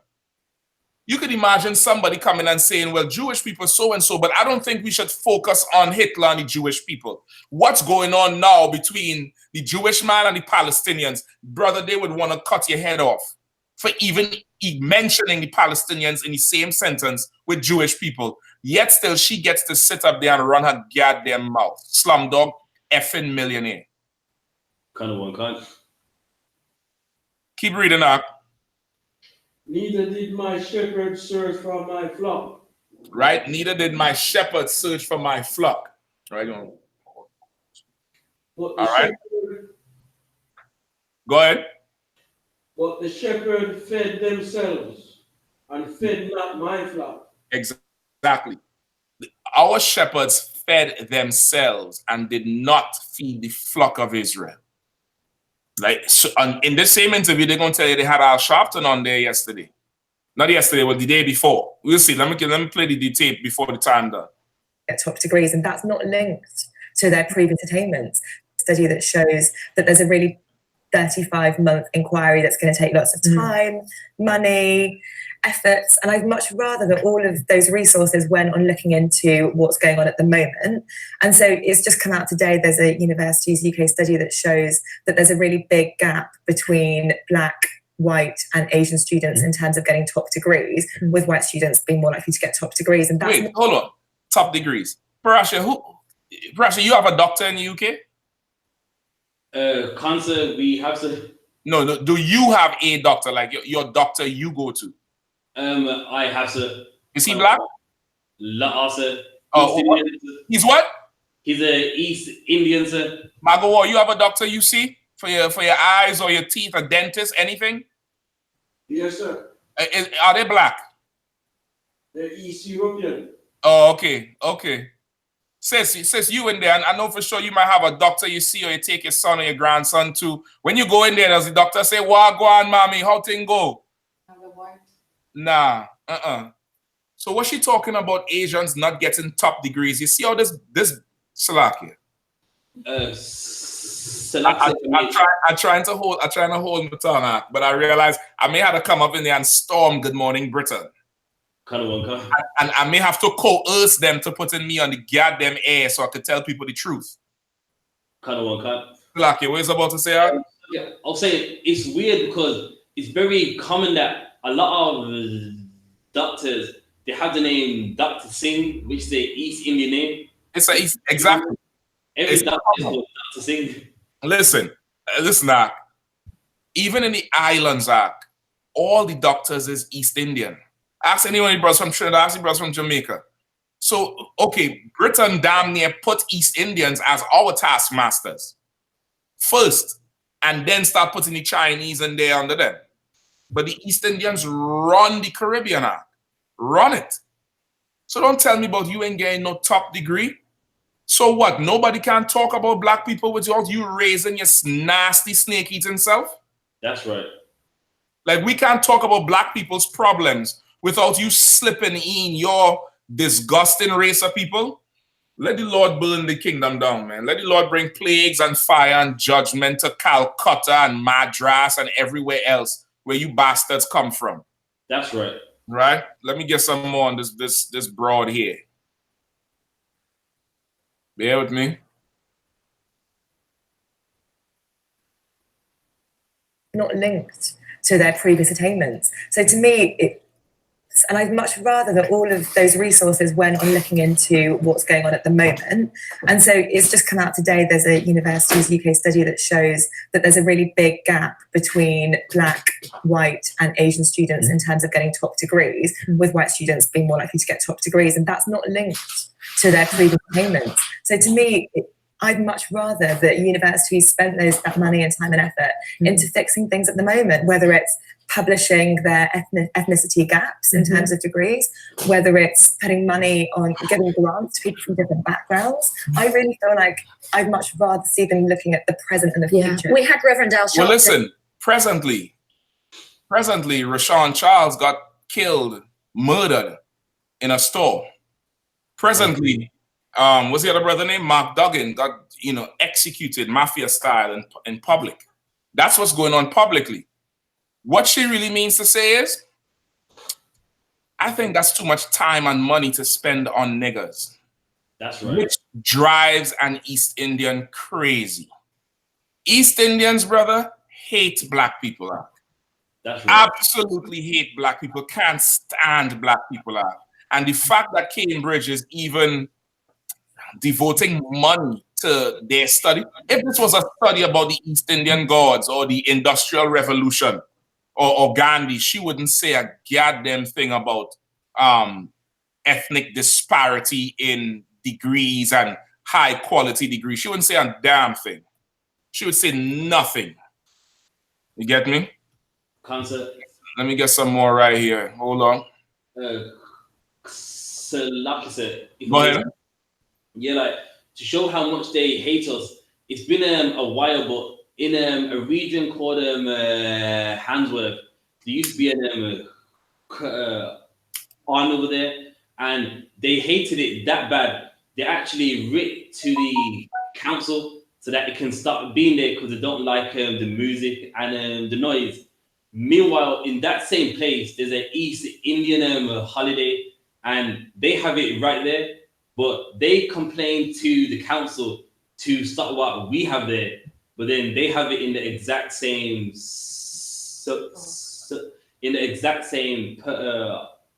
answer. Listen, like they to the council to like make sure that it's stopped. They're going to do that. Even a couple of years ago while I was there, you remember we went and we did one of those radio shows in Leicester. And Leicester has a community center that was, historically black. And even when you go in the community center, they had the basketball court inside, the indoor place where they do the gymnastics and the ballet and shit. And on the walls is murals painted of black people, famous black people from that area or that region, just like you would find in any black community in Harlem and, in Watts, wherever you are. You're going to find that. And them East Indians is writing petitions and going to the council to take that community center and turn it into a mosque / ethnic community center for them. They wanted to take it away from black people. and Britain would have us walk around like we're all one and unified. When they take crafty counsel against us, like Psalms 83 says. All right, let me get a little bit more here before we skip over to the church. Now, the church one is absolutely ridiculous. Absolutely, boy. In yesterday, of course, the sort of legendary sort of people from different backgrounds. I really feel like I'd much rather see them looking at the present and the future. We had Reverend Al Sharpton in yesterday, of course, the sort of legendary civil rights activist from America. He'd spoken at Cambridge University the night before and had, made the point that there just weren't even the black faces in the audience. And in fact, the percentage of black ethnic minority students to these, to all institutions, but to particularly Oxford and Cambridge, is very low actually compared to. You see, so they brought Al Sharpton in to speak. Al Sharpton doesn't talk for free, you know that. That's right, sir. He ain't talking for free. Al is speaking. Listen, and this old slanty, this old East Indian bastard wearing dirty sneakers on the set. I don't know if y'all peeps your shoes. Dirty old slumdog shoes on the set. The camera gonna pan around shortly and you're gonna see it. But they put Al there to speak in Cambridge, and he was making the statement, it's only white people in the crowd. So who is this really benefiting? This is really just to help educate the children of the slave masters as to the understanding, the dynamic and the mindset and the background of the slave, and to appease whatever little interest or empathy they may have. You understand? This is nothing more. Their peers in, amongst other universities. So that's, hold on, you see how dirty our shoes are? Sir. Hold on, it's right there on the screen. You see them dirty, disgusting shoes, brother? Concert. And is she supposed to be able to, tell me we shouldn't spend money on black people? She wants some money to buy shoes. That's what she wants. She needs some money to buy some goddamn shoes. Isn't it, that let's invest in that. Yeah, but I guess that's my point I'm making. That we all act like we're surprised. This is actually the legacy of the university. But we are where we are, Professor Andrews. That's the thing, isn't it? We are where we are. Mm-hmm. Hold on. And although it's interesting. Now listen, he's about to say this is the legacy of the university. She's cutting him off. She's not letting him say what it is. Yeah, but I guess that's my point I'm making. That we all act like we're surprised. This is actually the legacy of the university. But we are where we are, Professor Andrews. That's the thing, isn't it? We are where we are. Mm-hmm. And although it's interesting and painful to look at the. She said we are where we are. He was saying that is really the legacy of the university. She cut him off. Yeah, but we are where we are. Meaning like, damn that, F all that. We here today. And while it's interesting, she described our slave history as interesting. Listen. Yeah. Mm-hmm. And although it's interesting and, painful to look at the link to the past. Right. Although it's interesting and painful, like this is a science project for white people. You understand? Concert. It's like watching plants grow indoors. You know them science project when you put the bean in the little napkin and you wet it and you watch it germinate with the roots coming out. That's what this is for them and nothing more. Yeah, but is it actually helpful? Yes, because for example, if we recognize that the university has been one of the central places of creating racial inequality, then what should come out of this, hopefully, is that Cambridge are now going to say, well, actually, let's invest, let's put some money in reparations for this in order to deal with it. But if you don't have the historical context, you can't do it. It's 35-month inquiry to say exactly what you've just said. Well, like I said, I'm not a fan of this Cambridge process, believe me, but I think the principle that we have to really understand what the universities and other institutions owe to solve this problem, and you can only get there by looking at the history. That's why you can't forget the history. These things are very much interconnected. And that has to be crucial, that doesn't it, Ravika? That if we do want to move forward and establish what we're all talking about, unless you can understand exactly where it's gone wrong. I had enough of them with that shit there. You understand? Like he is definitely letting them know. Okay, if we're not going to talk about. If we're not going to talk about, some sort of reparations or something, that helps us solve the problem, then it means nothing, because all these universities have benefited from slavery. They're linked in it. And then she said to him, this study is going to be 35 months or 2 years, but you just said everything that the study's supposed to find. You understand? Kind of one. So essentially, the whole thing is a money-making venture, because Black people's lives and stories and history has always been a source of income, has always been a source of entertainment, has always been a source of, you know, a pastime for the heathens. Always. What precept am I talking about? Huh? Salaksa.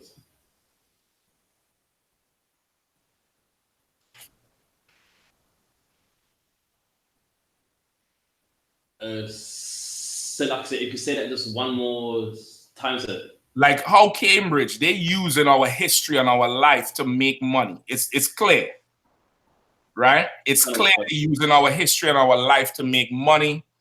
You know, they bring Al Sharpton in to talk about it. Like they're creating this whole buzz about the link between slavery and Cambridge, as if this is something special, when there's a link between slavery and everything British. Everything British, there's a link between it. The wars Britain fought, the crown, the bridge, everything in Britain there's a link there. So now that is established that this is a money-making venture and this is for their entertainment and their pastime, that's also in the Bible. What precept am I talking about? Is it revelations about she sat on the blood of the saints? That's good too, but there's something else. Is it the one in Isaiah where it said, they say to our soul, bow down, that we may walk over? That's definitely their spirit. They say to our soul, bow down, like so we could walk over you like a mat. Meaning, that's what she was doing to him on the set. As he's talking, she just talking over him, and he just had to well. He had to bow down, so she gets to walk over when he's supposed to blaze on her with 2 barrels. Make the clip go viral. Be the angry Black man. Be that. Don't let that shit die. I'm going to give it to you for time's sake. All right, Margo, give me Psalms 90 and 9. Psalms 90 and 9. Let me see if I queue up the other tape for you, all right? Concert. Give me Psalms 90 and 9 real quick. 90 and 9. Psalms 90 and 9. For all our days are passed away in thy wrath. Say one more time, Salaka. Say one more time. We spent our years as a tale that is told. Right? Read it again from the top, huh?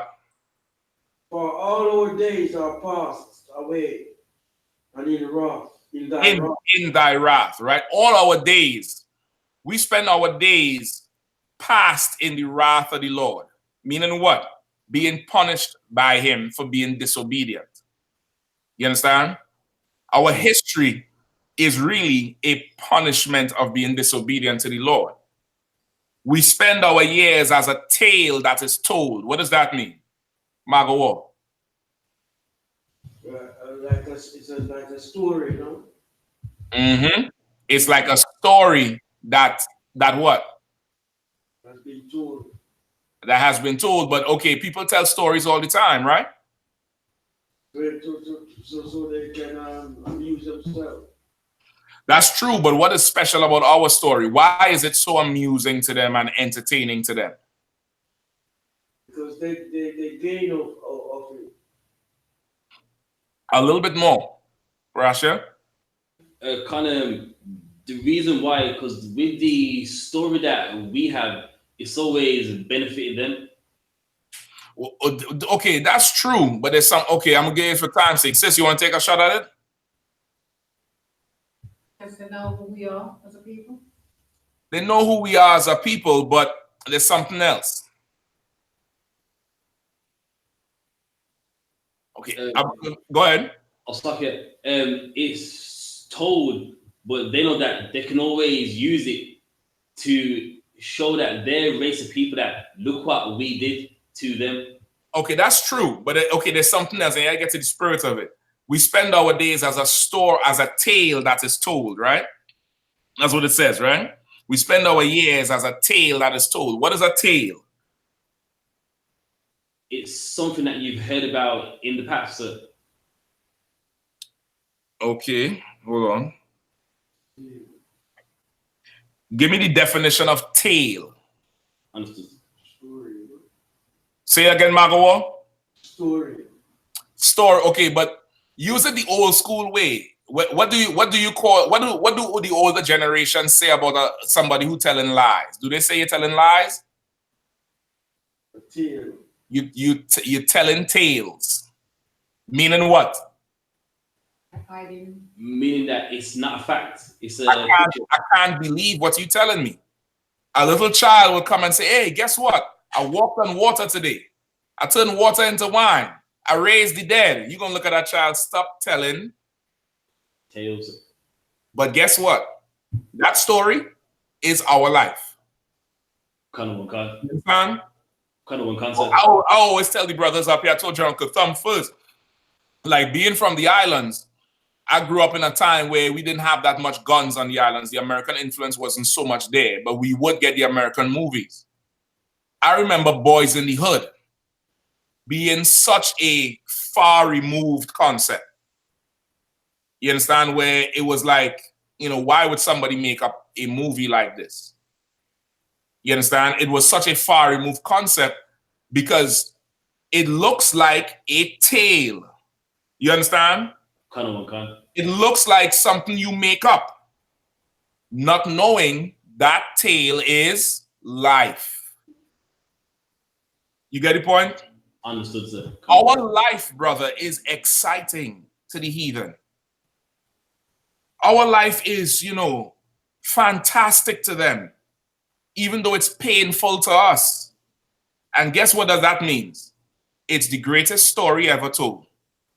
It's Lord of the Rings, it's Game of Thrones, it's Rambo, it's listen, you ever watch the movie Rambo? Concept. That ain't no white man act. The way how they treat him even in the beginning, that is how they treated black men who came back from war.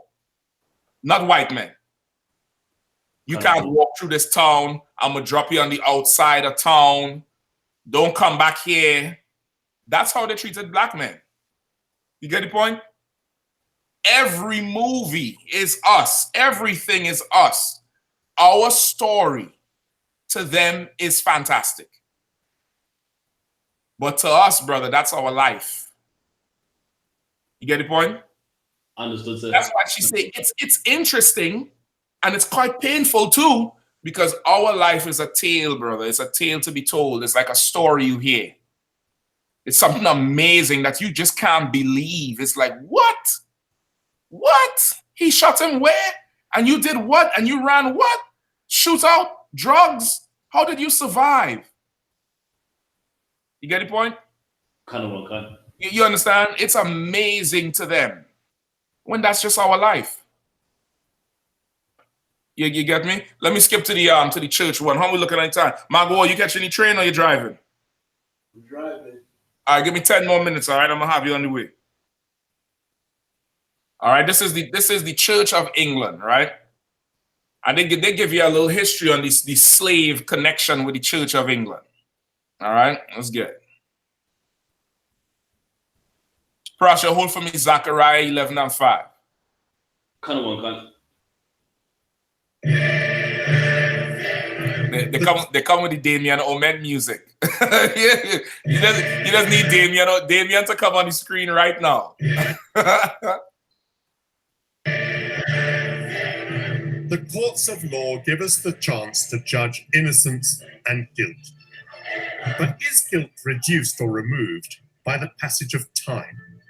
That's the question raised by our next document.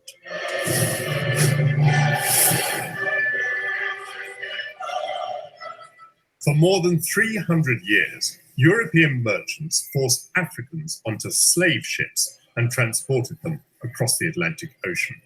And Britain played a huge part in this human trade.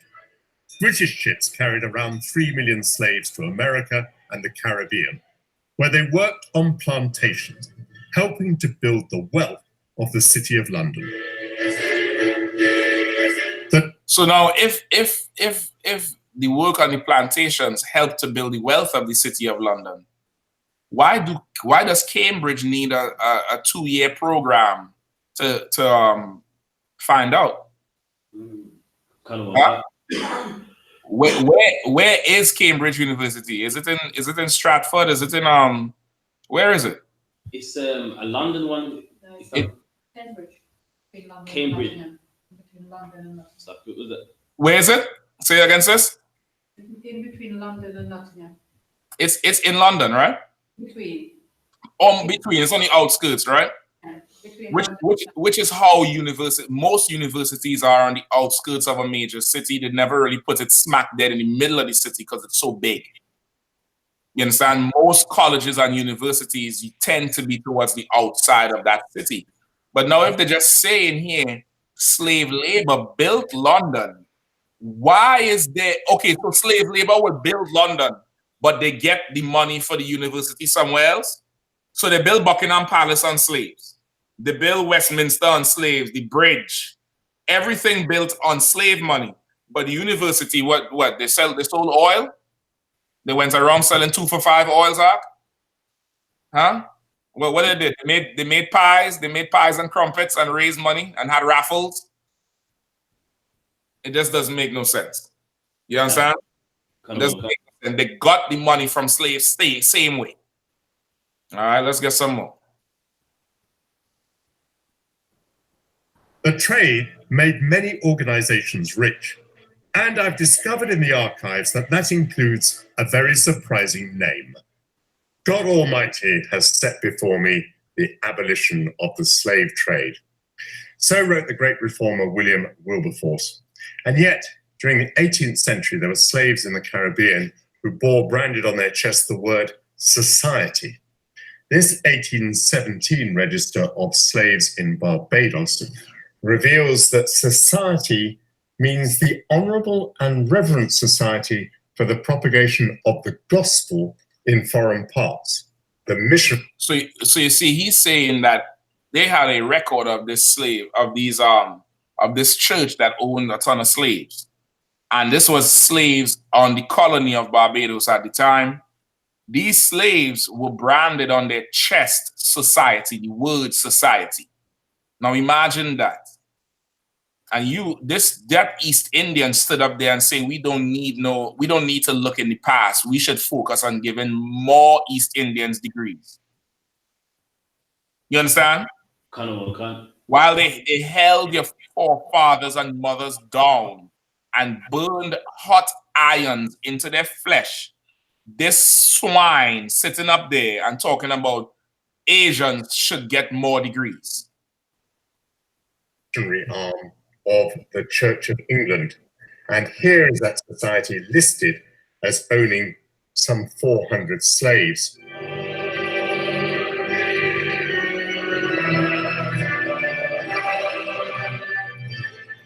Listed here then is every man, woman and child owned by the society.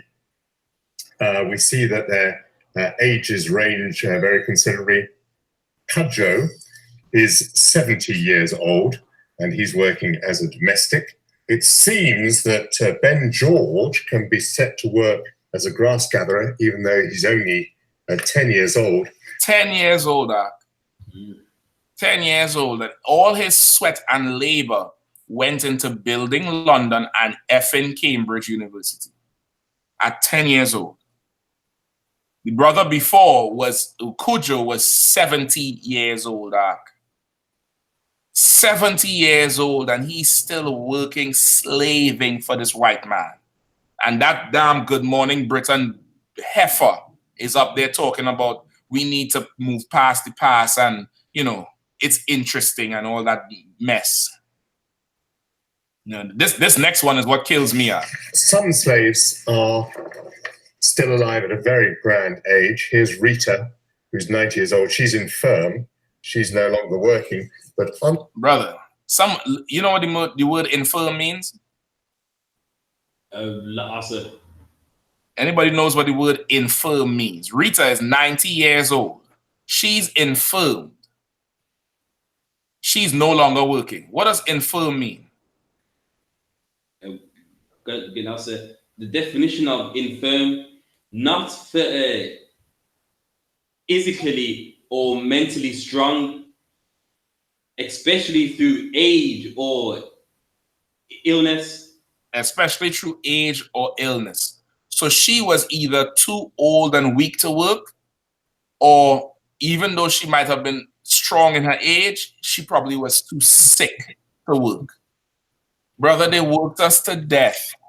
And now they make money off the story with a goddamn 2-year college course. God damn the white man. That's right. God damn the white man, brother. Let the Lord bring plagues upon this bastard up. And everybody who sides with him against the destruction of the children of Israel, because they are a heartless bunch of people. That's right. On the other hand, Okoa and Kwashiba, who are both 80 years old, are both still working as nurses. You understand? So that's why he said on the other hand, the sister who was 90, she was probably too sick to work. Arthritis, cancer, whatever. They had 2 more sisters that was 80 years old. They were still working. And they have a ledger updated of what's going on with them. You mean to tell me the white man is that meticulous about his slave force and they don't know who we are? They know full well who we are. You understand? There's books with the record of who we are in it. I have one of them. It's called the Bible. The white man have the other, where he recording the Hebrews that he stole with the help of the Africans and the Arabs to build his goddamn countries. The documents don't reveal the conditions that some of the slaves would have endured. 12-hour working days in intense heat, punishments such as the lash or being put in leg irons. Brother, 12 hours working days. 6 to 6. Sun up to sundown. Ain't no weekend on the plantation. They're talking about Cambridge University. There ain't no Fridays. Fridays is no school. You all know how that go. All who go to the white man college. Fridays is usually no school. It's half day on Thursday. You have homeroom. You have free periods. Nothing like that on the plantation act. 12-hour days, brother. Working till you're 90 years old. And yet they want to talk about racism is not really existing. Nah, man, I ain't having it. I ain't having it. Out. For the slave owners, like the church, it was the profit of the plantation that mattered. These pages bear the musty smell of their 200 years and also the stench of hypocrisy. Right? And also the stench of hypocrisy. Why the stench of hypocrisy? Parasha, give me Zechariah 11:5. You have it? Concept, I've got it. Zechariah 11:5, whose possessors slay them. Hip up 1. Okay. Verse 4, Zechariah 11:4.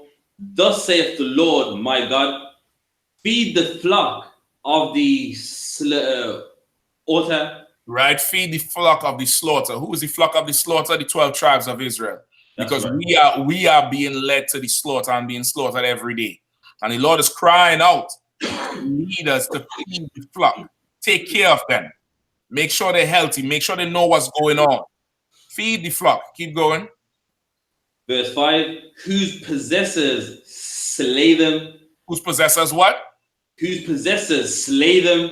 Whose owners? That church of England that owned them 400 slaves and branded them, they slayed us. That's how you coerce a slave to work. by killing his mother and father. You a young buck, you turn 14, 15, you know a young black brother, strong as hell. Parasha, you got a little brother, he probably strong like you and Karafia. Put together. You're not a certain age, brother. You got a certain strength in you. White man would just come and take your parents and light them on fire in front of you. And then tell you go cut Cain or you next. You understand? Who's to slay them? Go ahead. And hold themselves not guilty. Right? And they hold themselves not guilty. That's why he says it's reeks of hypocrisy, because you're supposed to be the church. You holding the Bible and you slaughtering people. And you holding yourself not guilty. I didn't do nothing. I didn't do nothing. Mark Duggan shouldn't have had that shoebox. Rashawn Charles should have stopped. You get the point? Like them purple faggots were saying about Trayvon Martin. Why didn't he stop? Why didn't he stop? Always making an excuse for this devil. And this devil, he holds himself not guilty. Even the documentary they made about Mark Duggan, what was it called? What's it called? The Countdown. Something like. My memory might be failing me, but I think it was called Righteous Shooting or Righteous Kill or some shit like that. I have to look it up, sir. I might have to look it up. My memory, I might be mixing it up. Lawful killing. That's what they called Mark Duggan's murder arc, a lawful goddamn killing arc. Lawful killing. They hold themselves not guilty. Brother, you're supposed to go home and pray that this white man dies every single day. Every single day, you pray that he drops dead. Pray for it and pray your brothers and sisters wake to hell up and come in the truth so we can get to hell out this hell. You murder a man publicly. You got about 25 SWAT team members with high-powered rifles. This brother has a shoebox in his hand, probably running money. Say he had a gun, blow him away in front of everybody. Plant the gun. Y'all say he threw it while he was being shot. One officer said they were shooting him with them high-power rifles. They saw him throw the gun. They couldn't find the gun until how much ever hours after. And you make a documentary on it and you call it lawful killing. Nigga, Salakia. Y'all don't tell me nothing about why I be so angry with white people, huh? Salakia. Don't nobody ever meet me in the street and say, why are you so angry at the white man? Why you not? That's right. Why are you not angry? That's what I want to know. Do they have to kill your brother and your sister and your mother for you to feel it? Keep going on. And they that out of them say, blessed be the Lord, for I am rich. For I am what? For I am rich. That's that Church of England. They that sell them say, blessed be the Lord, because I am rich. That's Georgetown University right here in DC. They sold them slaves to save their university. And they gave thanks for that. They gave thanks for it. And this Church of England, the documentary just said their main motive was what? Profit. Profit by working 90-year-old people to death. Let me get some more of this thing here and then we'll wrap it up.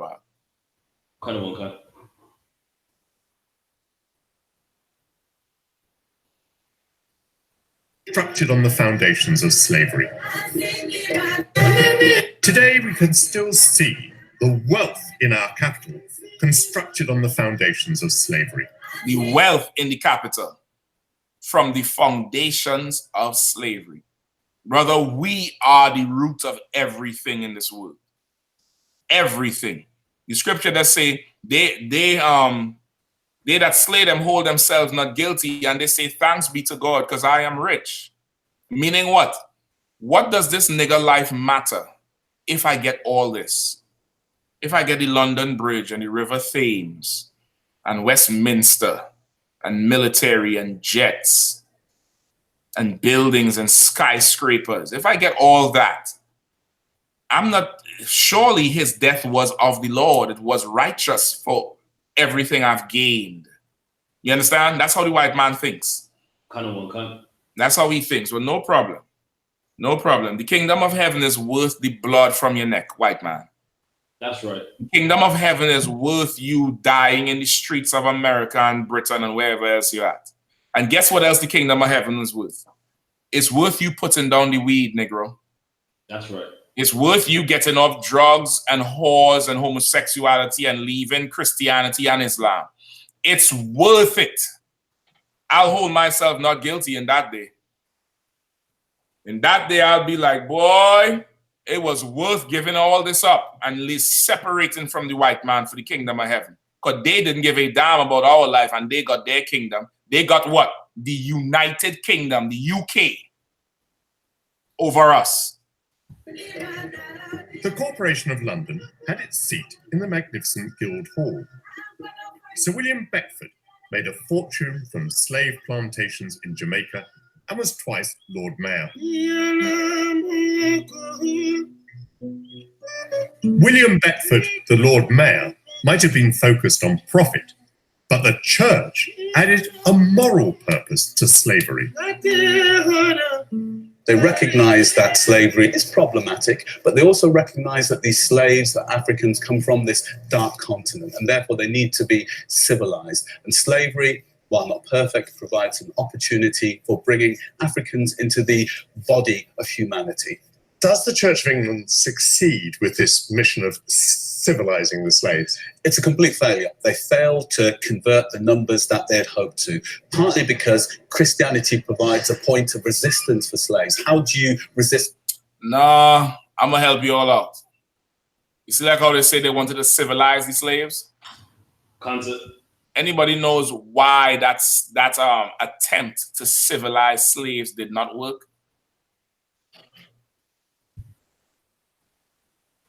Don't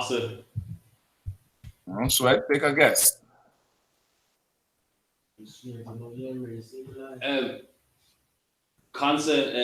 It never worked because we already was a civilized race. That's definitely one thing. Yeah, that's definitely one thing. And of course, the white man is the uncivilized. How can you get civilization from an uncivilized man? You get me? How can you do it? You can't do it. It's impossible. But this is the other reason. All right, hold on 1 second here. This book is right here in DC in the what's it called? It's a Bible museum or slave museum. Hold on. I'm gonna get it to you right here. Right here. Hold on. Bear with me one.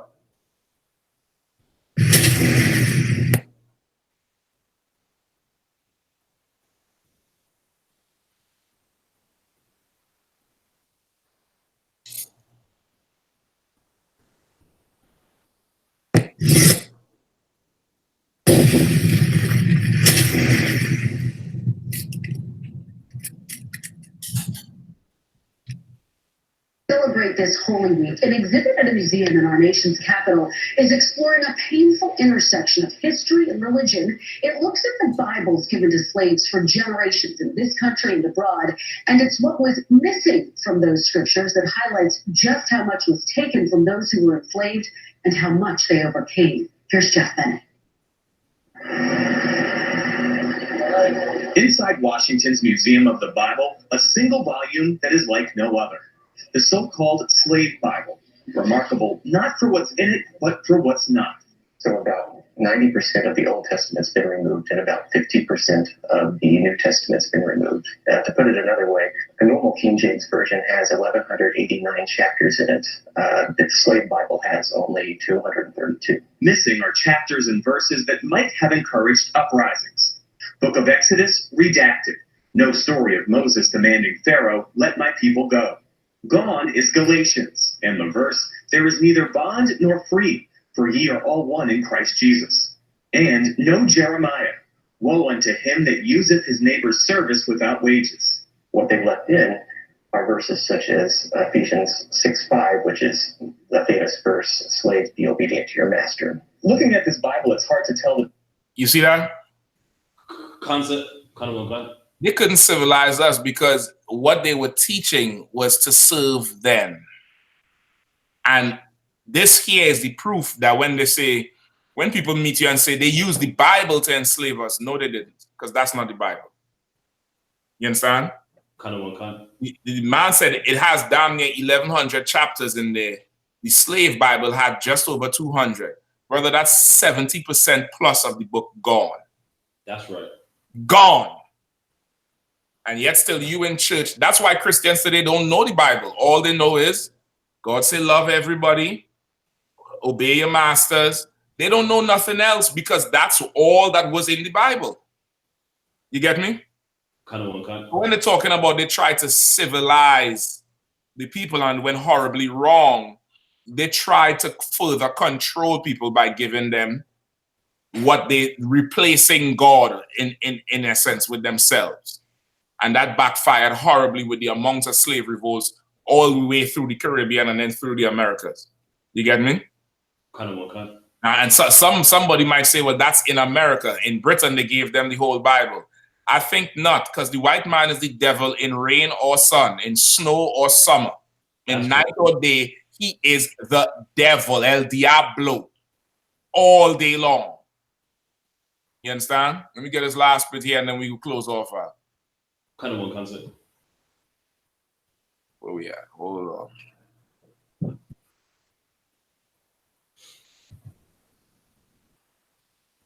This terror, well, you refuse to take on their religion. They brand slaves with hot irons as a sign of ownership, and they flog them to death, and they also sell them off when they can't work anymore. So they don't treat them any better than slaves on any other plantation? That's what the historical documents suggest, that the Church of England plantation is no different to any other plantation. Because the white man is the devil, that's why. That's right.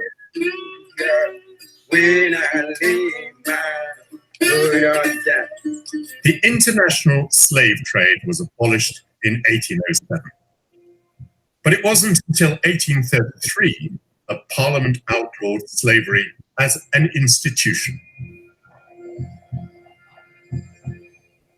Compensation was paid, not to the slaves, but to their owners. Documents show that for freeing its slaves, the church received nearly £9,000, a fortune at that time. You understand? Brother, there's no getting along with this bastard out. There's none. There's no getting along with him. He is the devil the Bible speaks of. That's right. He is without compassion. He's an animal at heart. Like, imagine, because the slave was faced with a moral dilemma, they pushed to abolish slavery with William Wilberforce and all them fools who they like to. You remember the little brother a few years ago, Parashi, in his city center? My father was a Black Briton and blah, blah. William Wilberforce fought. You remember him? You need to come and get some history. You need to come and get some history and see what really happened. So because the church now pushed for the abolition of slavery, they paid reparations not to the slaves, not to Ben or to Cujo or to Okochi, who was 90 years old and she was infirmed, and the other two sisters who was 80 years old and was nurses. They gave £9,000 to the church in the 1800s, brother. £9,000 today could change your life in England, right or wrong? That's right. Think about £9,000 2 years ago. That's probably almost £1 million, maybe more. £1 million today. Today. And they gave that to the church because, poor church, you lost your slaves. It must hurt. God damn the white man. That's right. God damn the white man. Let the white man burn, brother. You're coming to the truth. You're fine, Officer Parashi and his men. What's the address at? The address is 394 Lodge Road, postcode B18 5PW. 394 Lodge Road, postcode B18 9 what? That is 5PW. 5PW. Right? You'll make sure you'll come down there during the week. Get them a call. Let me give you the number. Let me say, hold on. I think I got the number right here. Get them a call during the week. Where is it?